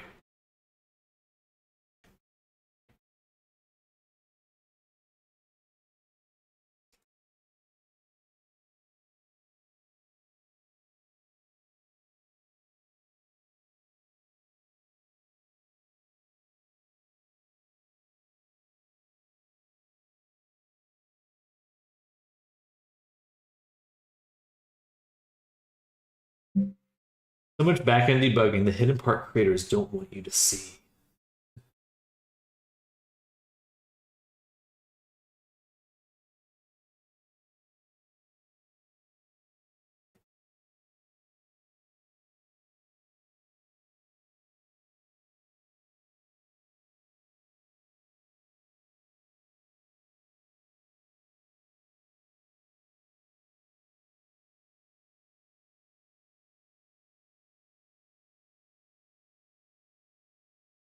All right, so this might break my character when I do this.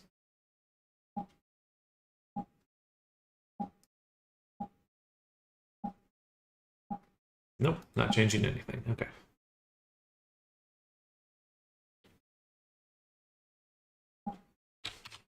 Alrighty.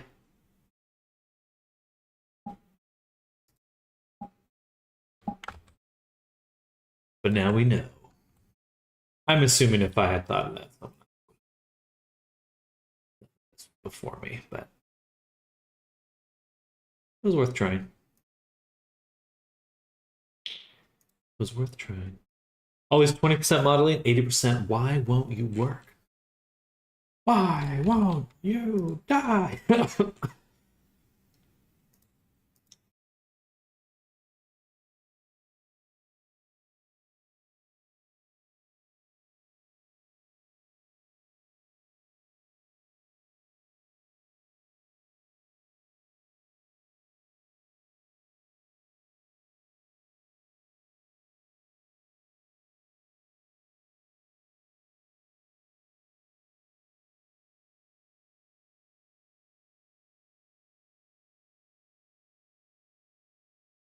Build and publish one more time because I'd like to have the correct version up.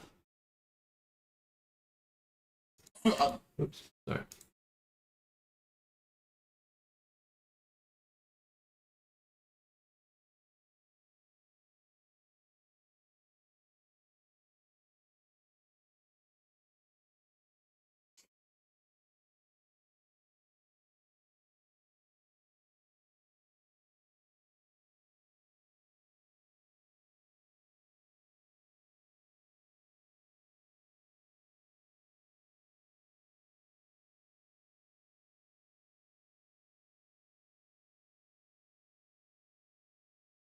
All right, there we go. Uploaded. Now let's go ahead and take the character and we're going to prefab Shimo. So we have kind of the final version ready to go. There we go. And oh, I should remove the backline.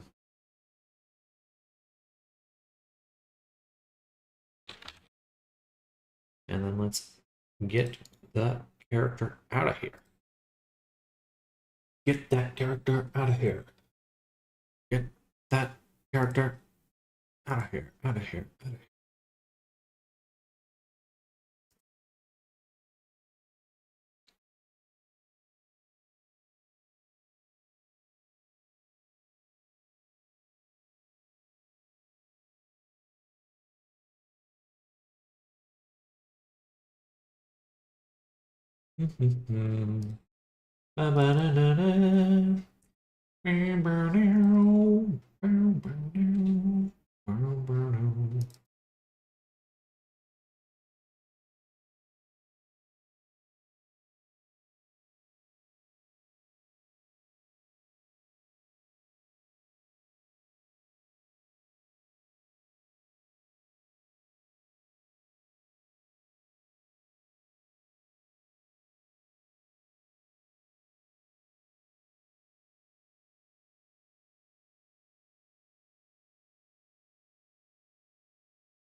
Hello, Novoraptor. Welcome.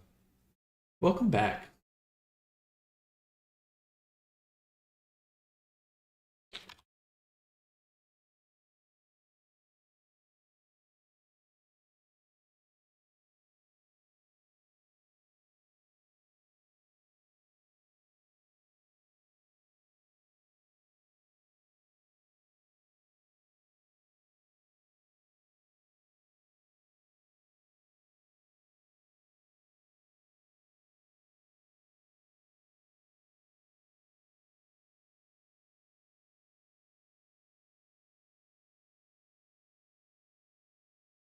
So we're gonna switch gears here. Let's make sure we do a final copy here. We'll do boom, boom, final draft. Save.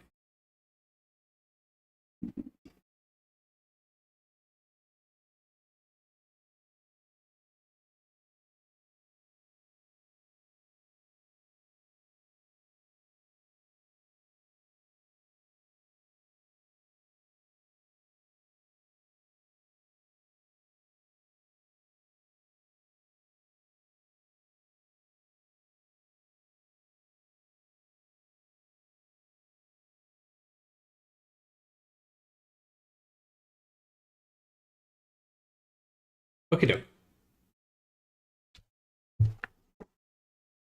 My to-do list. My to-do list. So what we're gonna do, I just need to send some files out to someone really quick.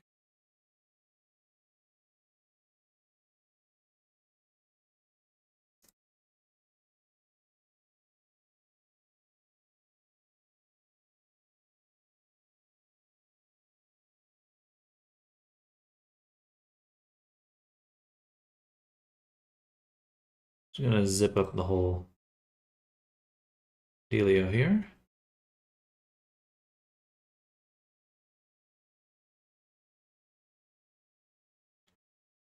Press an email. Just compress. Just compress.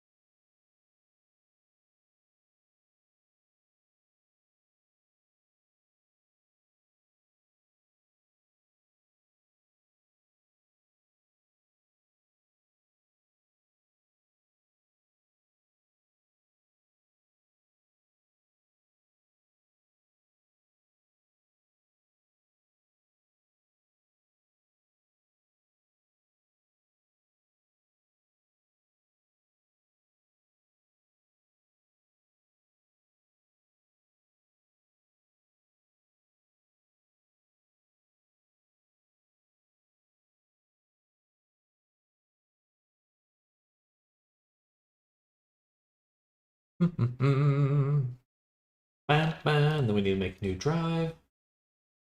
Need to make a new drive.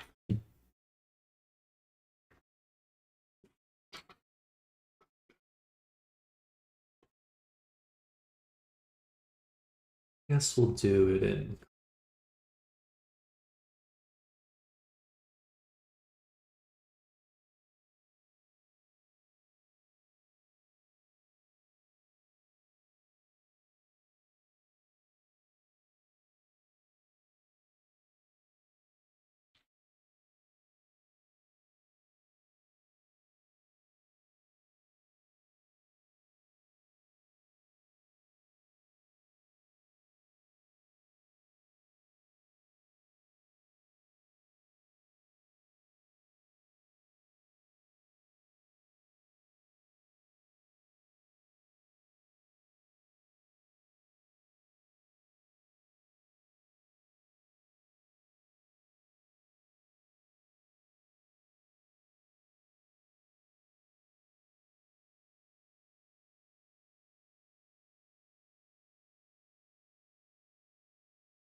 Clicking. There we go.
All right. Shimo, done.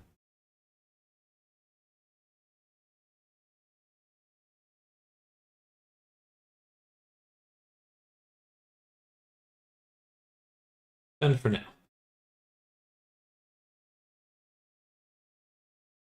Now we'll move her over to brand tasks. I need to make some folio images for her,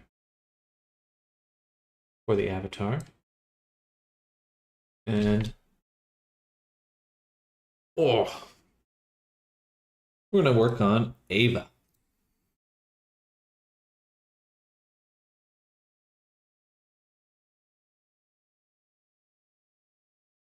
I really need to go easier on my neck.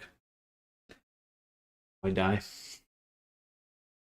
On stream, cracking my neck.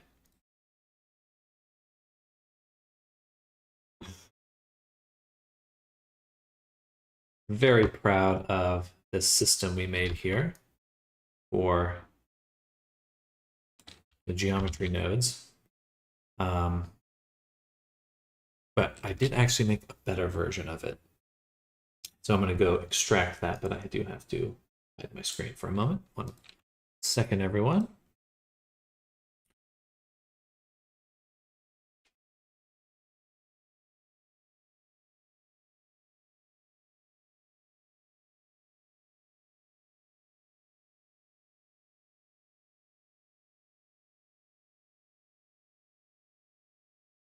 I think it's this one. Feather instancer 1.0.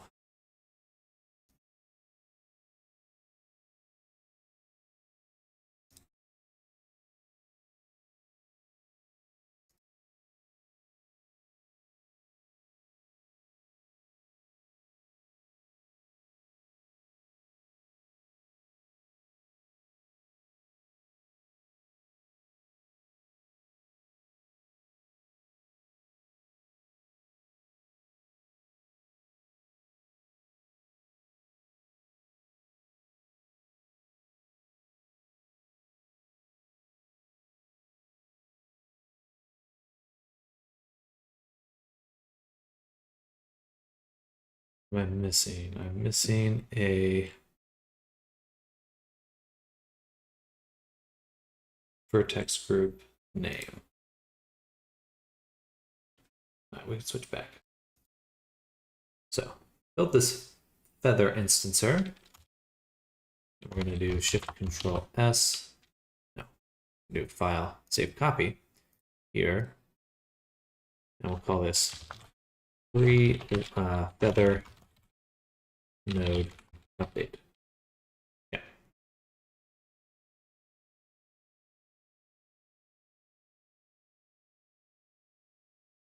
And then I believe we've already made a name. We just need to assign it to our geo node.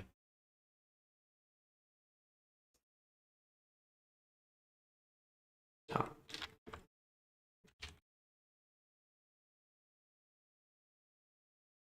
And I did some sort of rotation over here that we can get rid of. Beautiful. Beautiful and powerful. That's exactly what I want, except for them facing the wrong way. So there we go. Sort of. Almost. So close.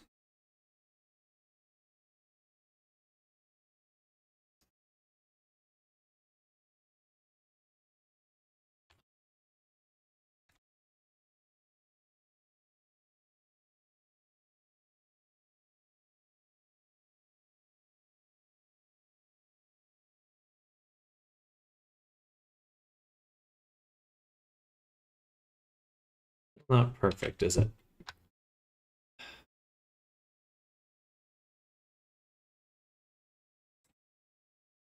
Why is that?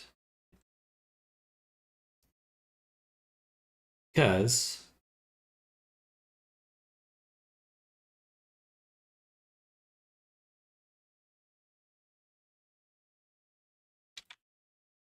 it's just normals. I need to swap this with sample.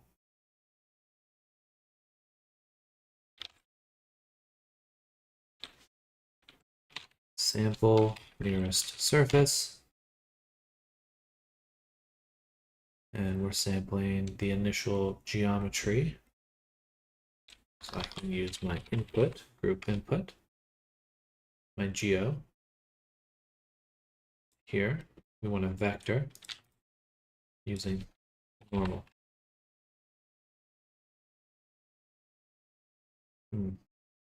Still wrong. That's okay.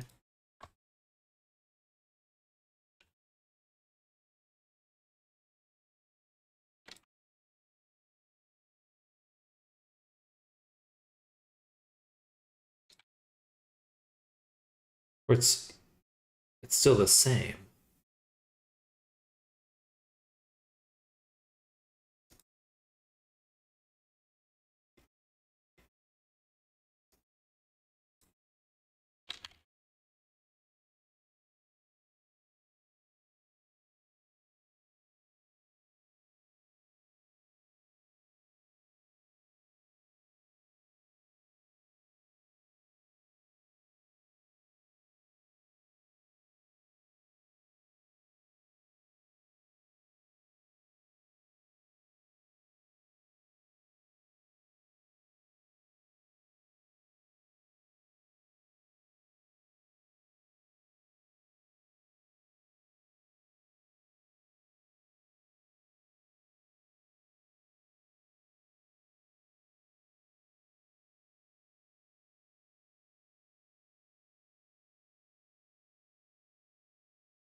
What is this rotation without anything? So this rotation does what?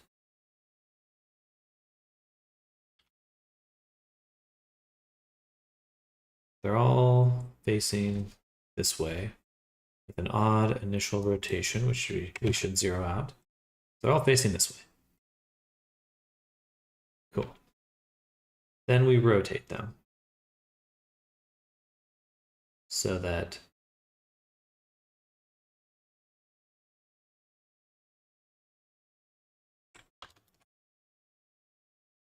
either the normals are aligned or something. Either way, we rotate them. And this way we can see we are rotating them correctly. We can see the direction they should be going. Boom. Beautiful. I like that.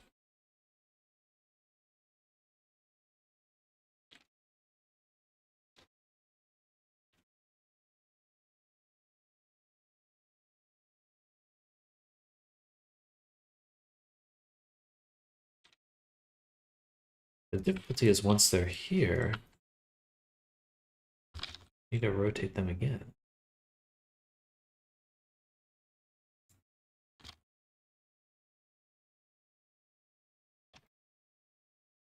So they should all be facing the other way.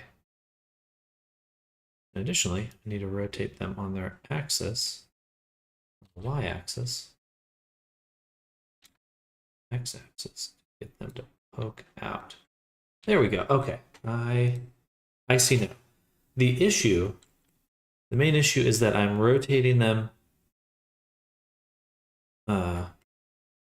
here when I instance on points. I should not be doing that there. I need to rotate them afterwards, after I've gotten them aligned. Or perhaps I should have rotated them. Yeah, I should have rotated them with the group input. That would have made probably the most sense.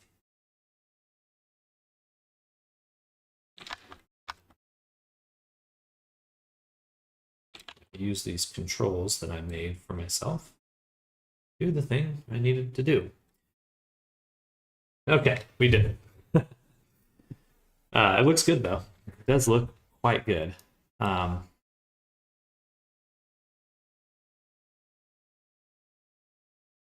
in fact, I can swap this other one over to the new instancer as well.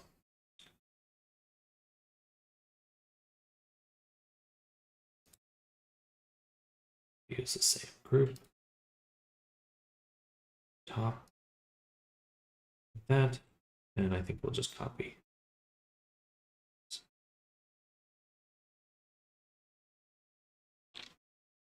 But we'll change the range.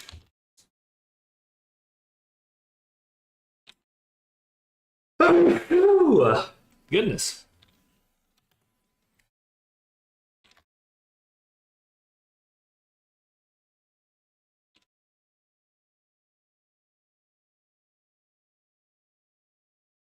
Let's apply the mirror.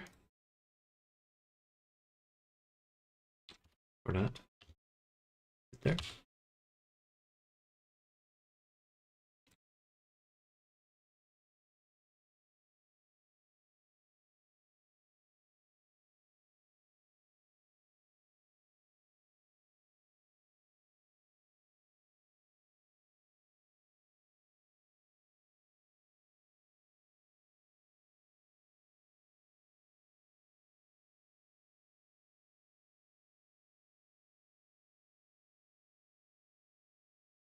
Okay. Those look pretty amazing, honestly. Ooh, the positioning's still quite off. But I think we're at a good point now. And I'm going to go ahead and replace this GeoNode also with, I don't think we need the shrink wrap.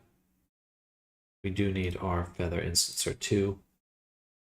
And we don't want scales. We would like to use the same object, the feather 0.024.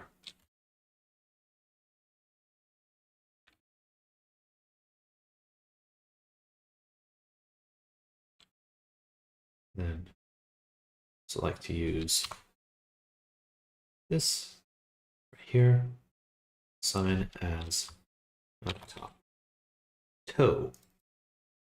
And we'll assign that there so I can use it when directing these.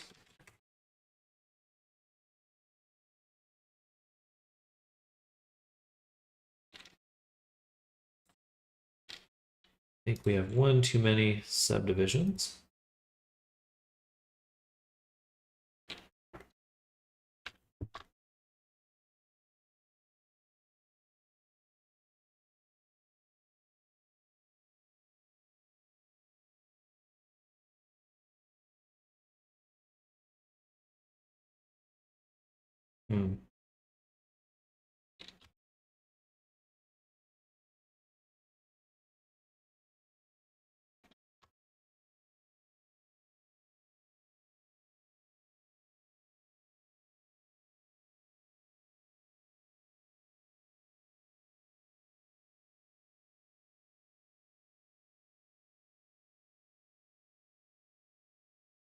Funny. Was it just not a chain?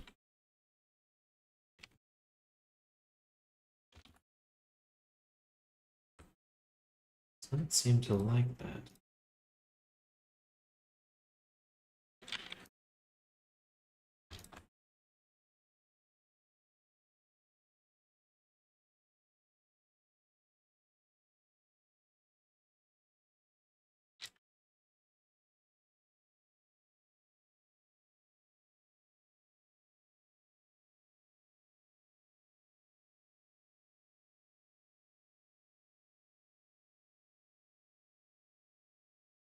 Funny.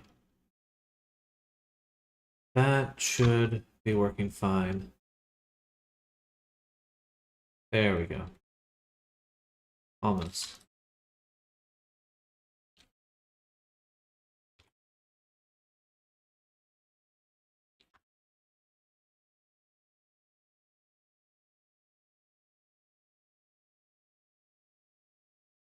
Still facing the wrong way, motherfucker.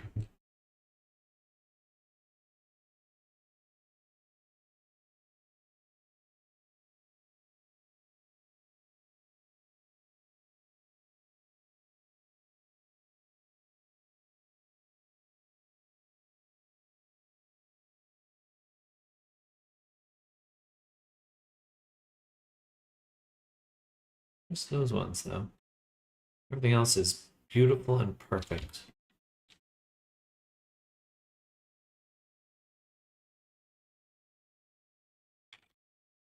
Yeah.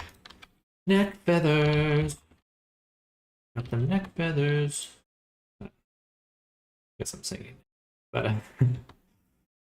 yeah, we're working on some feathers. We have a few avatars in the works. And this is one of them.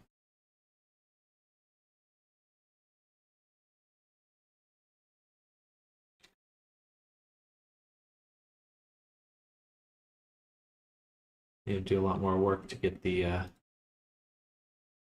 some stuff done.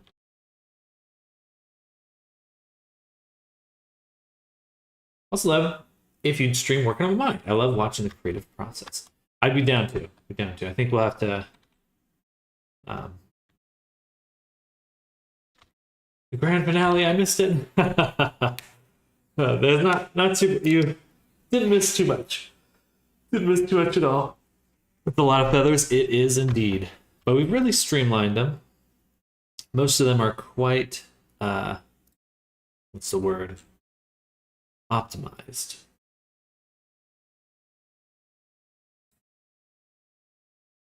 And we do need to realize them though. So here, at the very end, we'll put a. Oh, that's an option. I'm so smart.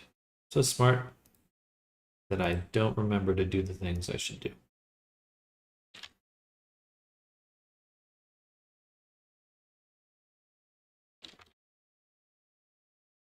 Any node wizardry on those feathers? Yes. So this is just a little mesh down below, and I've built a system to place and then orient the feathers towards in a chosen direction. Which is a little harder than I expected it to be. I was like, oh, that'd be simple. 2 days later, what's going on? Kill me! Kill me!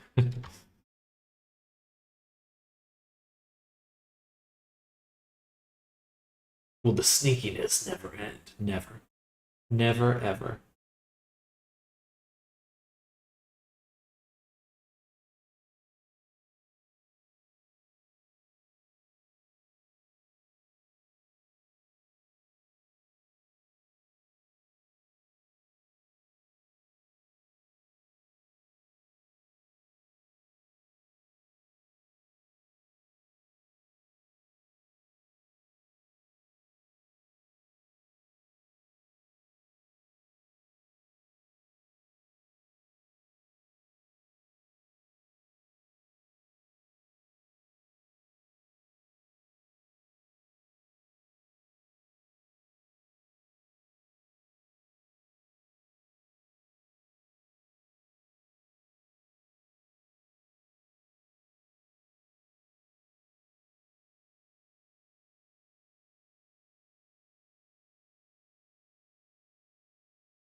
So much to learn.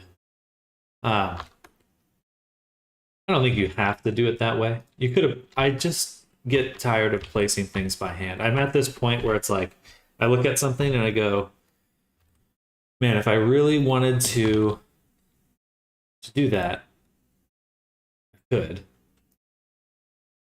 What's a better way to put that? If I really wanted to place every feather by hand, I could. Do I want to, though? No. And I feel like that has kind of been the defining factor of a lot of my decisions lately.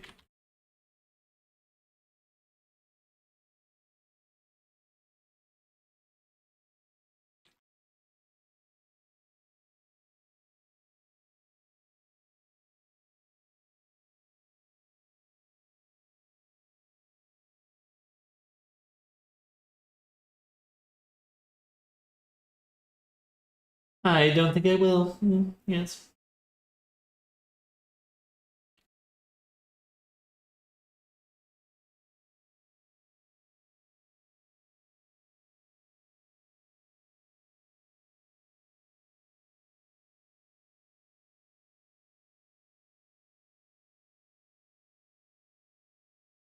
Right.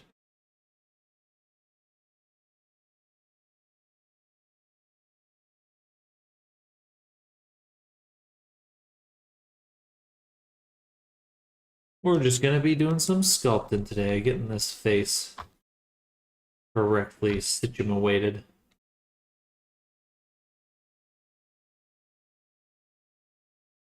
Been kind of pushing and pulling some subdivision around for long enough. Let's get in and sculpt.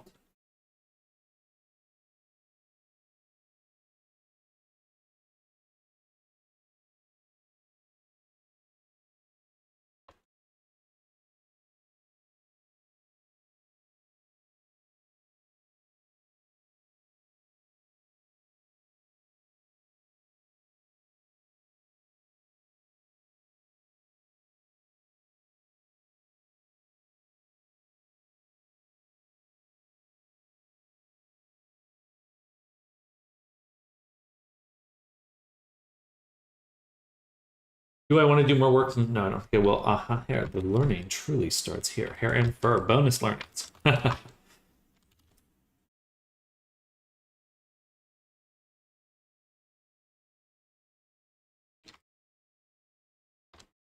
Interesting. It's kind of pulling out.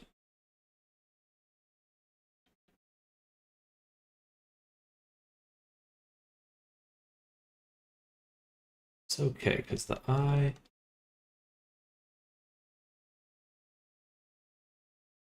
is a different shape than what we have on our sculpt.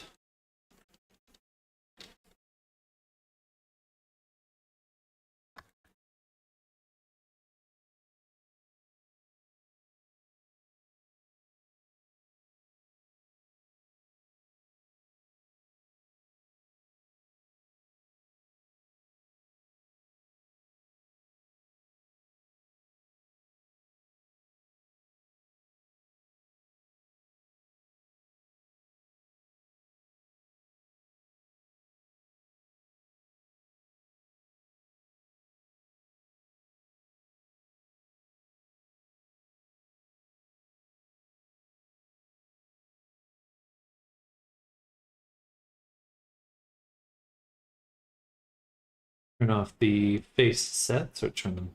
No, let's turn them off for now.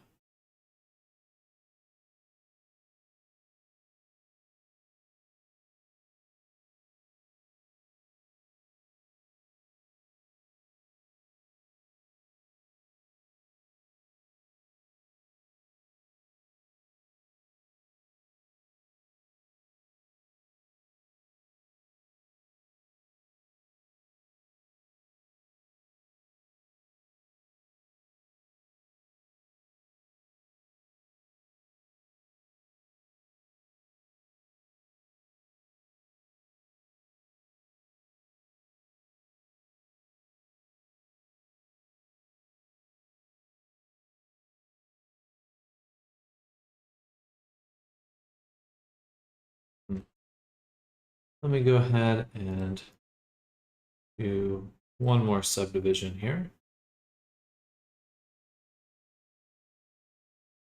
Just moving around a little bit too much.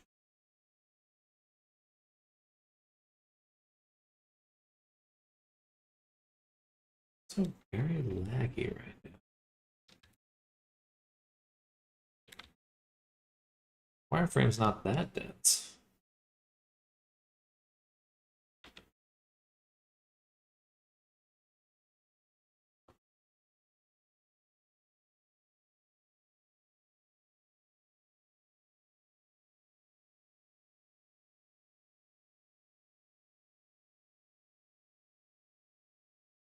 It's very slow right now, though.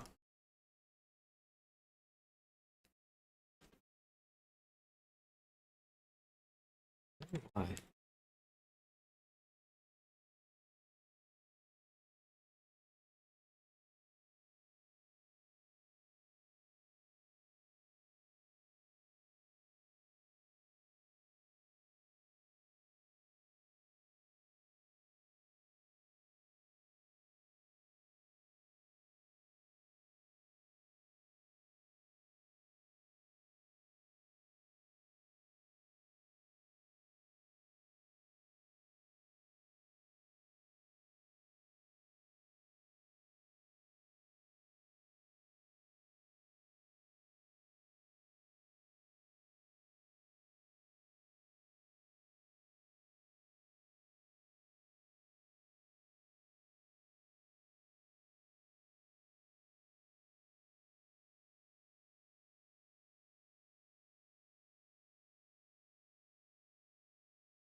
Hmm.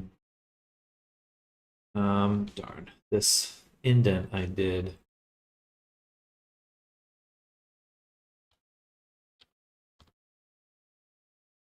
It's not behaving as I would like it to.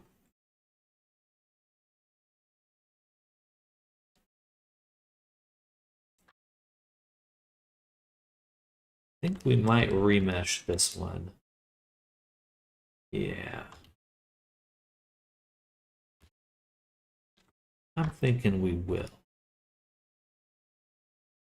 The legs are a little too close together for a remesh mod. I'm gonna kind of smooth them a little. Get some space.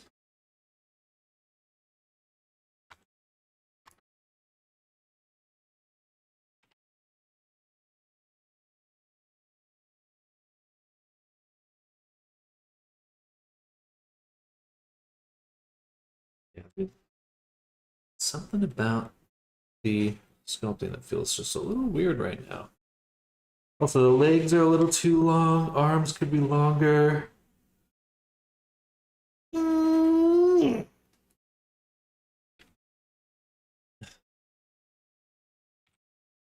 just straight up squish the legs up. Right about there.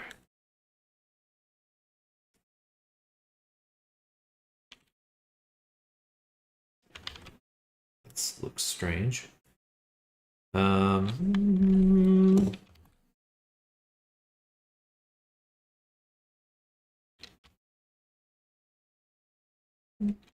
make the most of what we've got. Not too worried about perfection when it comes to reference, as long as there's a clear vision.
Part of it is a little difficult. Hello, Mexus 223. How long did it take to get this good at making avatars? I've been doing this full time for about 4 years now, so I think that potentially people could speed up that process, but it does take a while.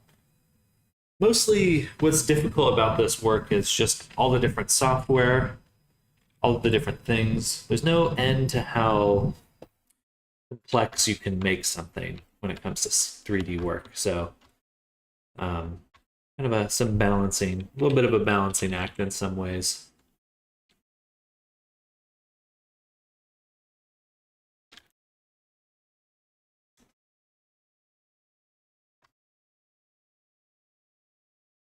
But if you believe you can do it, then you can do it.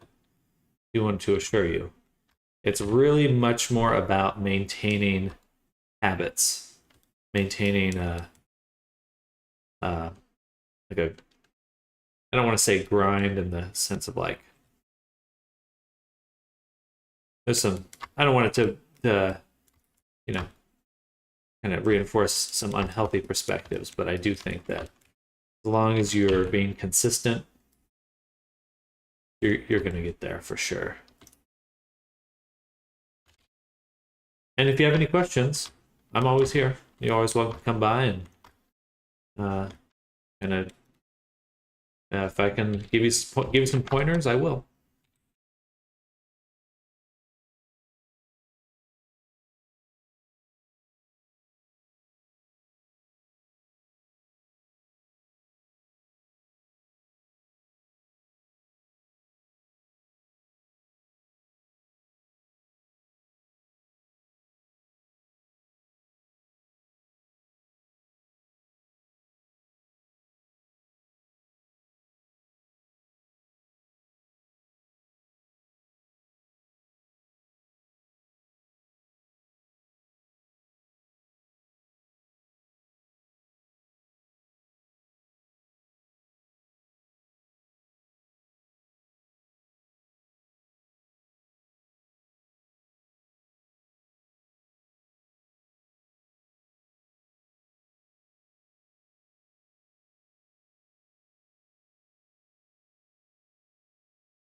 definitely don't have the artistic ability for that. It would take me a long time to figure out the software and be able to actually build something that looks aesthetically pleasing. I mean, it's taken me about 4 years to learn Blender. In the scope of my artistic career, though, I've been doing art and art related things for coming up on like 10 years now. I started studying art. So kind of the better part of a decade, like getting into this. But I think if you find something you love, then it's gonna go by really quick. It really shouldn't be about like I want to get good. It should be like about like I want to do this because this thing's cool to me. You know, um, then you'll get there no matter what. At that point, there's no question in my mind if you have the desire or the consistency with what you want to do and your interest, definitely get there. Plus, if you're looking to make games, perhaps your interest isn't necessarily making characters, but like making games. There's tons of opportunities with that. I think you can go a million different directions.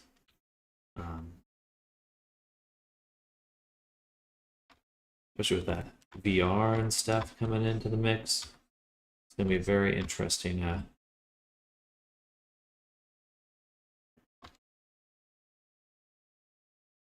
Interesting decade for the VR space.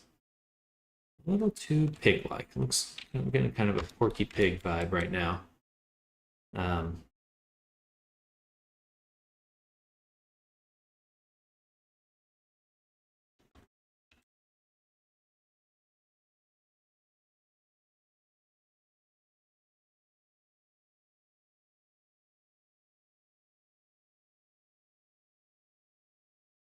Yeah.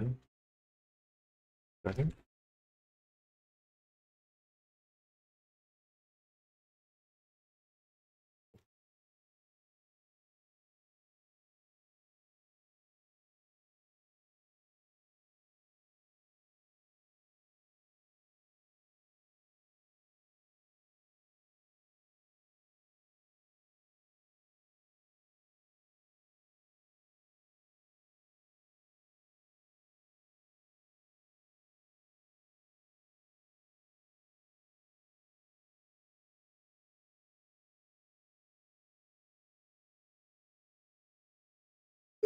Excuse me. Oh. Ooh.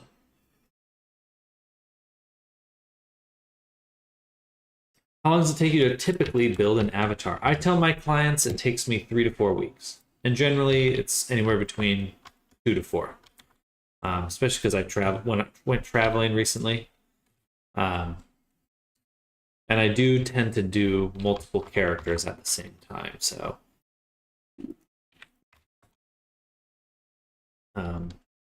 I kind of have to balance that a little bit.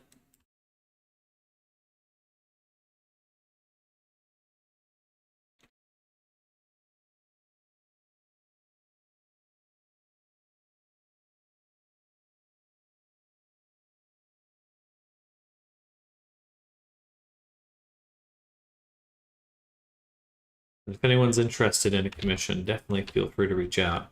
I have a website, samdutter.com, and that has all my commission info and stuff. So if anyone's interested, samdutter.com. So I got to promote myself a little bit. Got to take that opportunity when I can.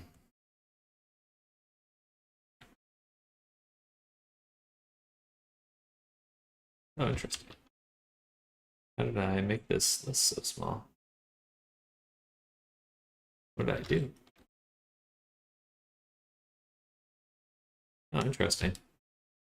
Control drag. Kind of cool.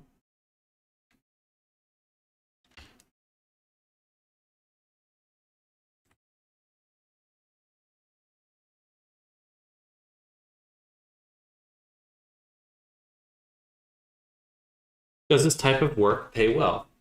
It's all variable. I would say entry level, like getting into this, no. And the difficult part is that, not necessarily the difficult part, but one thing to keep in mind is just it depends on where you live. You know, if you live in a place where there's a high minimum wage or high cost of living, then it may be a little bit harder to get into this because you have to pay a bit more. But if you're in a position where you live in a country and the cost of living is somewhat low, then you can really take it on almost like a minimum wage job, or at least a good entry level job, because there's a lot of opportunity. And a lot of it too is like people are paying you because they just don't have the time to do it. So it's like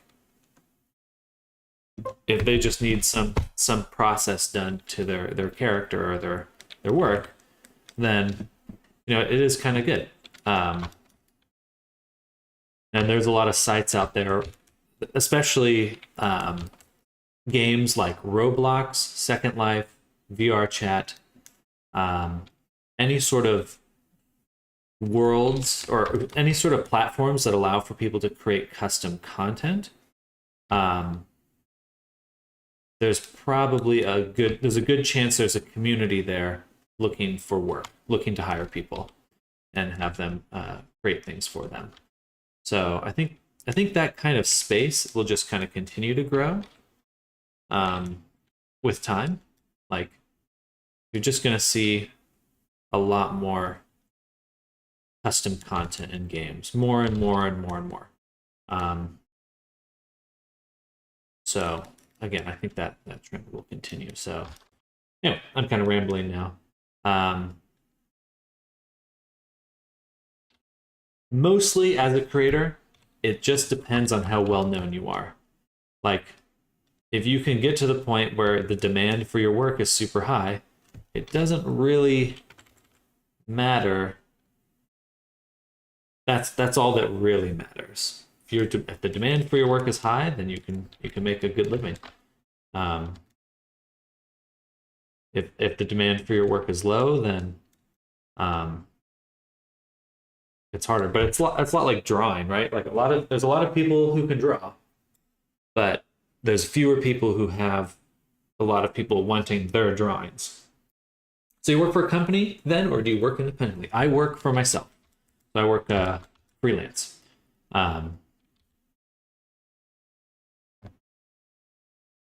Which has its ups and downs for sure. But I've been doing this for a long time now, not just with VR chat avatars. I did art commissions a lot with drawing and concept art and stuff. I prefer the freelance lifestyle. It's not for everyone. Been bamboozled at least 3 times now at the VRC upload panel complaining I haven't replaced all the constraints, only to find them on the butts. You should be able to search in the hierarchy for component names. So if you're struggling finding them, I have to go. See you, brother. Enjoy your day, Kabar. Thank you for coming by. Always good to see you. Enjoy your day. But yeah, the Unity constraints have been kind of I'm enjoying the new ones though. They're always kind of a weird experience. Just constraints in general, especially in Unity. Next, a little thick. I think we'll kind of even out the shoulder here. A bit more of a.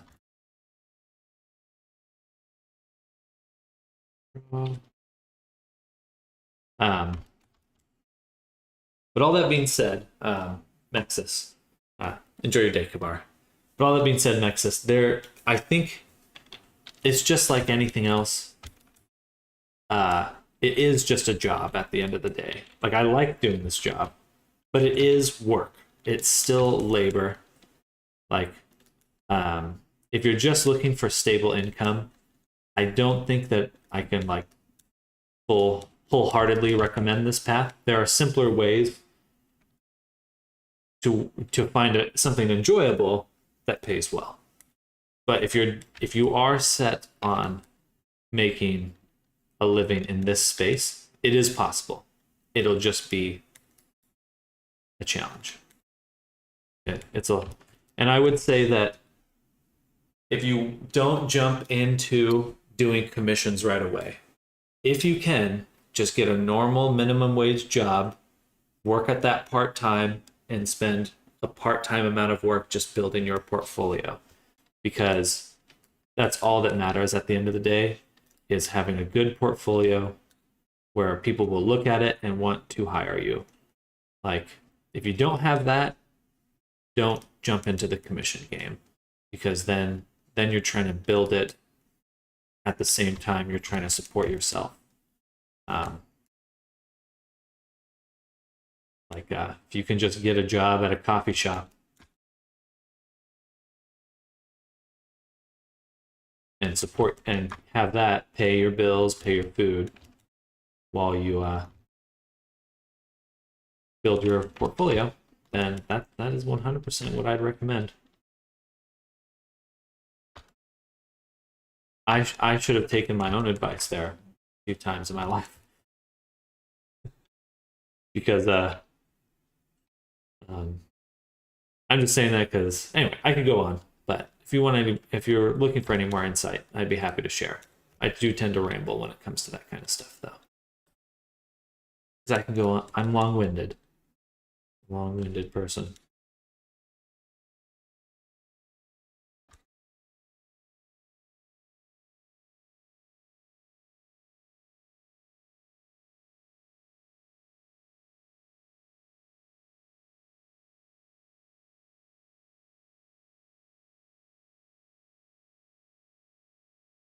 Things look a little lumpy.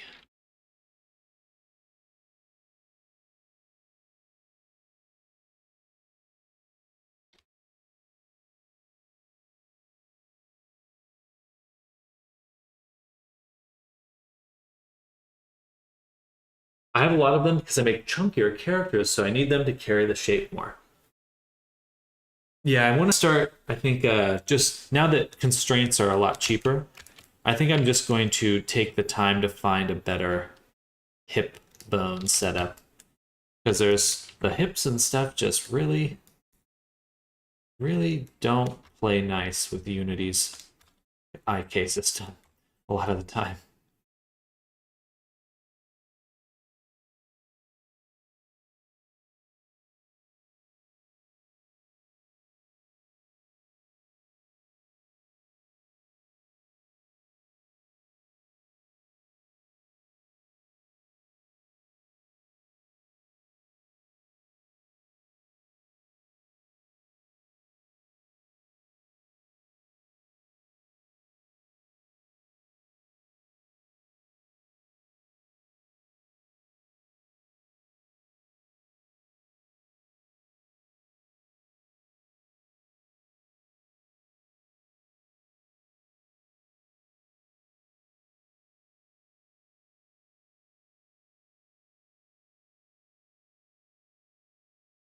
Well, I've never gotten into 3D modeling except for AutoCAD back in the day, but that's mostly block-like objects. I feel like the learning curve will kick my butt. Probably try to make objects before I move on to bodies. Well, good.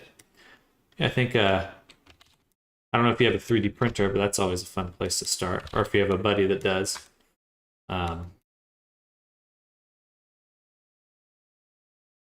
There's a lot of different directions you can go with 3D art. Why is this? Why is something? There's something wrong with my sculpting right now.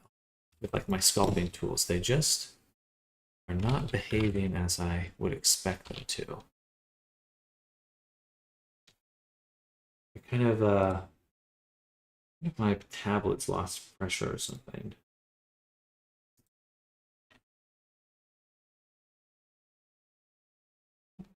This says pressure. Okay.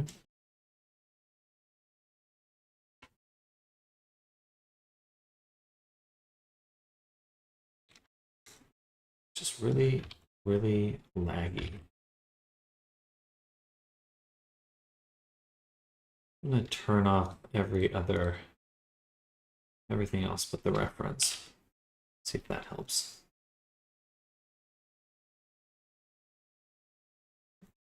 Let's also slap on a matte cap texture. Help visualize what's going on.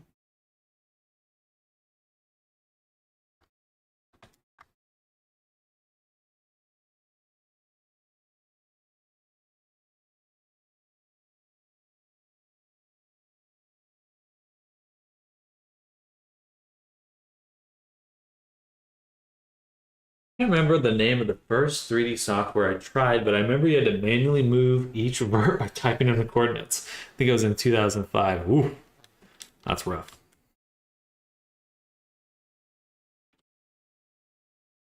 It must be the smoothing radius.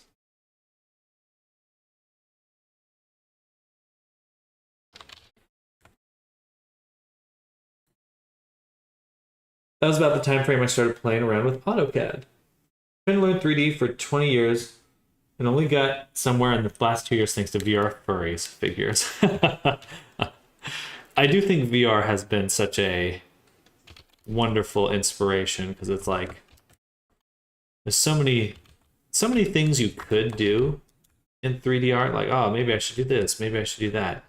But when you have the opportunity to like interact with your own artwork or wear it or become it, there's something super compelling about that.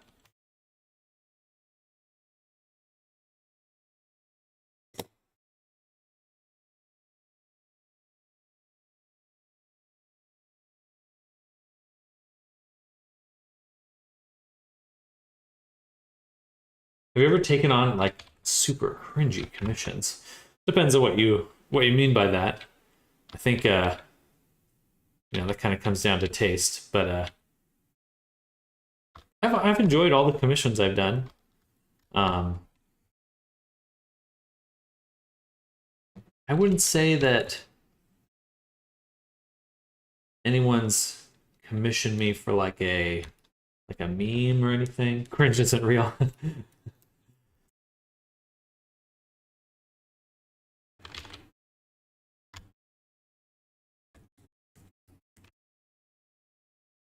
um,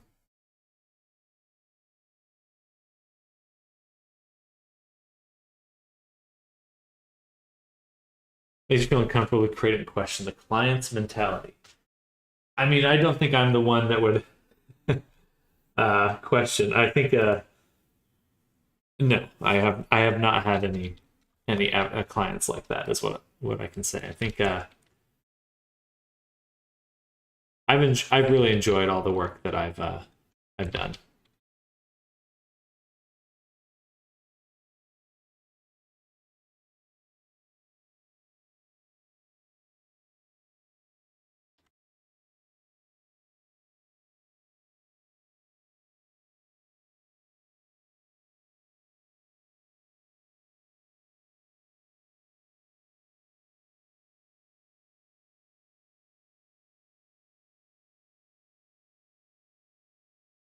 I think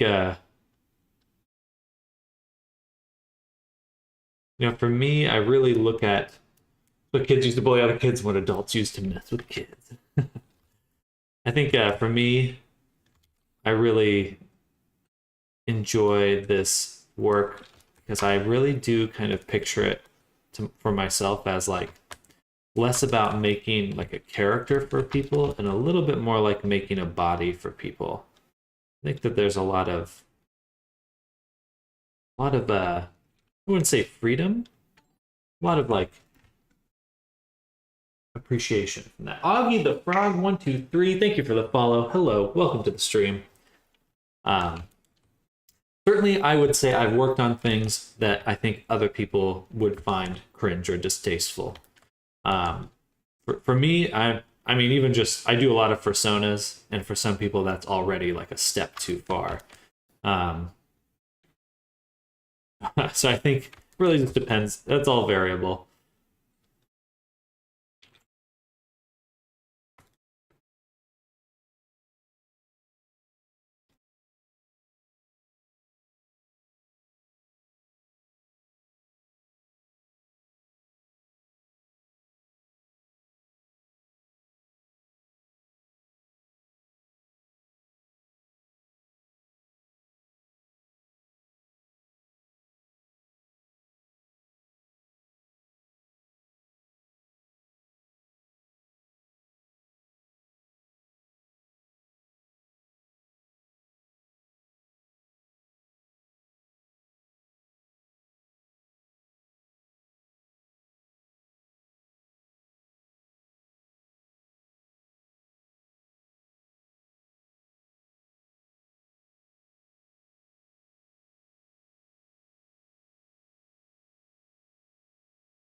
Oh.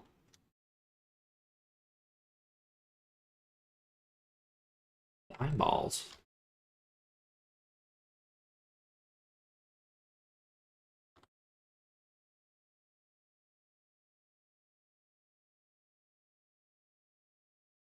I haven't quite got a look. Perfect. I want it to be perfect. I also really appreciate having tons of different styles to do. I think it's cool to do something that feels novel, feels different and fun. I think I appreciate the variety, or not that I just appreciate it. I think that for me that's almost essential. I I don't want to do the same thing every time. If I was just making the same type of character again and again, I think I'd go a little crazy.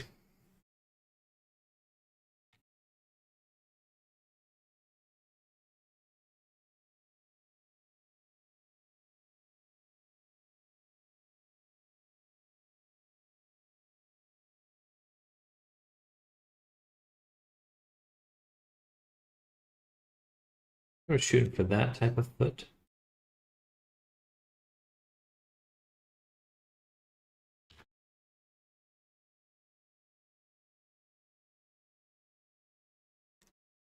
So laggy.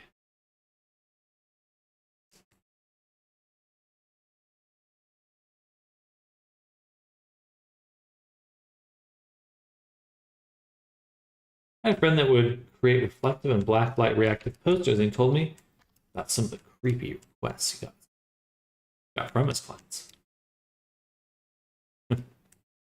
I mean, for me, depends on what you define as creepy. If it's just something like not safe for work, that's fine. Like I don't have a problem with that. I think that I think that that's just a really big part of the internet as a whole. So, um, you know, and just human nature. But certainly, I have no interest in anything that would be untowards people. Like, you know, I don't want I don't want to work on stuff that would make me queasy. That's a no-no. Um,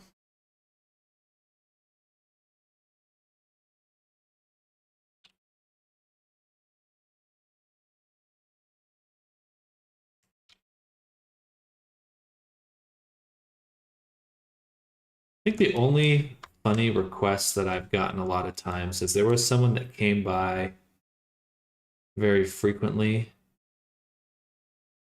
and requested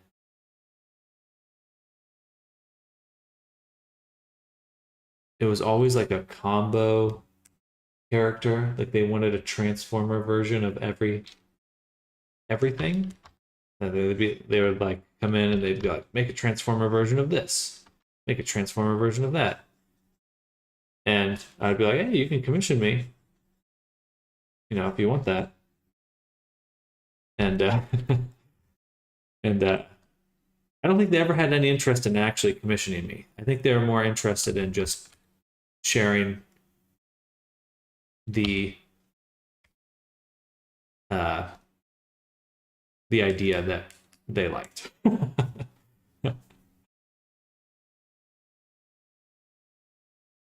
Like, oh, that'd be cool. Like, I think just like to themselves, they're sitting there going, that would be so cool. And then they think, well, what about this? Oh yeah, well that would also be super cool. And so I think that was pretty funny to me.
The instinct to make the back of that shape is so strong.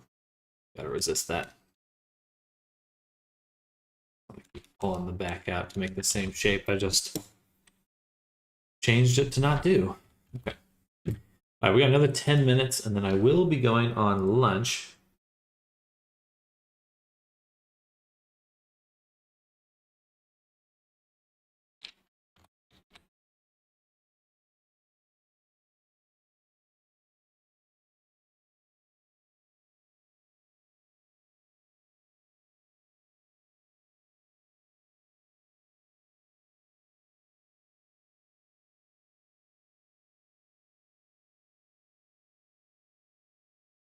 That's fun.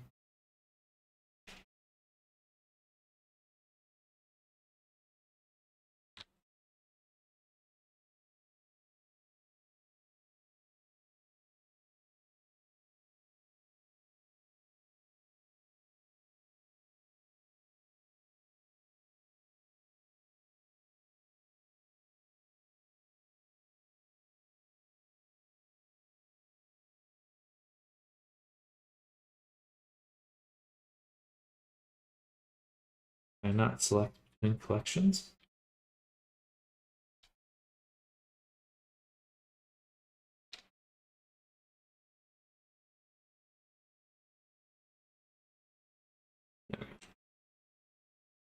I should have been holding Shift Control.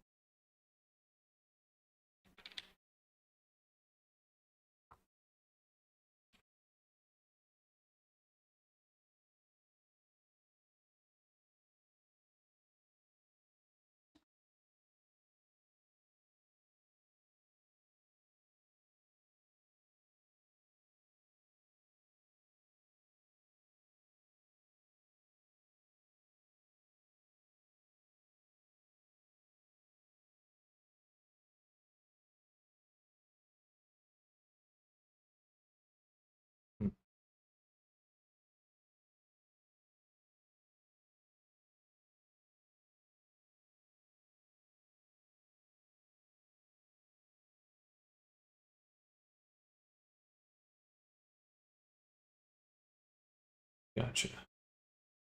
I have to move it with edit mode. The best way to do that.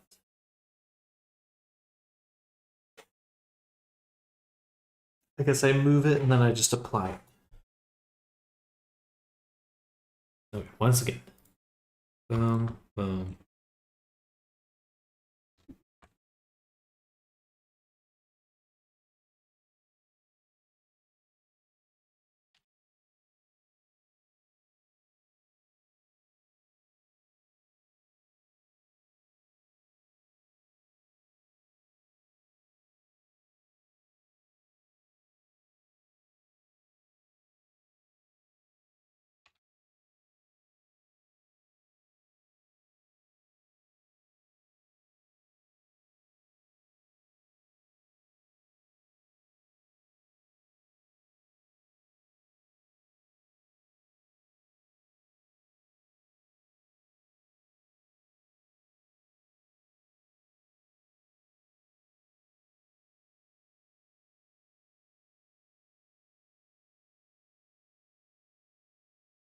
Why is it still? Why is it still so fucked?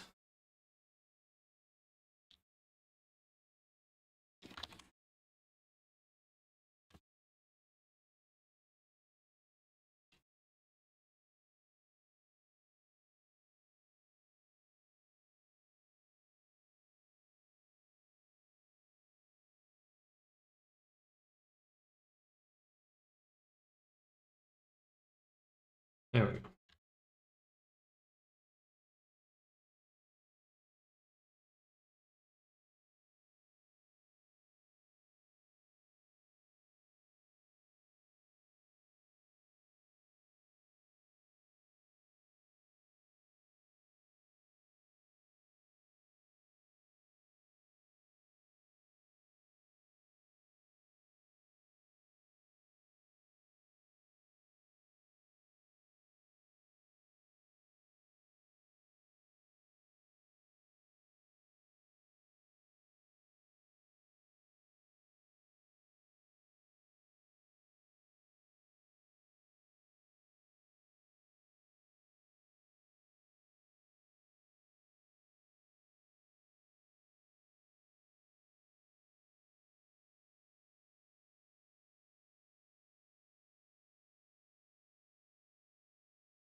Okay, I'm gonna call here. Hey there, Diggy. You just showed up right when I was heading out for lunch. But I hope you're having a good day. I'll be back pretty soon, 2 hours. Diggy in the house. Diggy, get out of the house. Sorry, Diggy. um, but if you all are still here in 2 hours, I will be back. I'm just gonna, for those of you that are used to my stream, I'm just taking lunch. I'll be back in 2 hours. Look exhausted. It has been a long week, long day, and there's a lot more to do. So, a lot more to do. But we've made it over one of the big humps, which is just getting Shimo done. And we're going to be changing up our schedule moving forward rather than kind of working on one avatar for an extended amount of time. We're going to switch off avatars every 2 hours. So we're going to work on this avatar for another hour when I get back, and then 2 other avatars after that. I hope you're all having an amazing Thursday. Today's Thursday. Right? Today is Thursday. Hope you're all having an amazing Thursday. Again, I'll be back in 2 hours. I'll also be streaming tomorrow. If you're interested in a commission, head to samdowder.com. I'm also open to mentorships for teaching people how to make avatars. So feel free to reach out. Anyway, see you all very soon. Bye, chat. Bye. I'll do a little full screen goodbye. Bye. Bye-bye. Bye. See you all in just a little bit.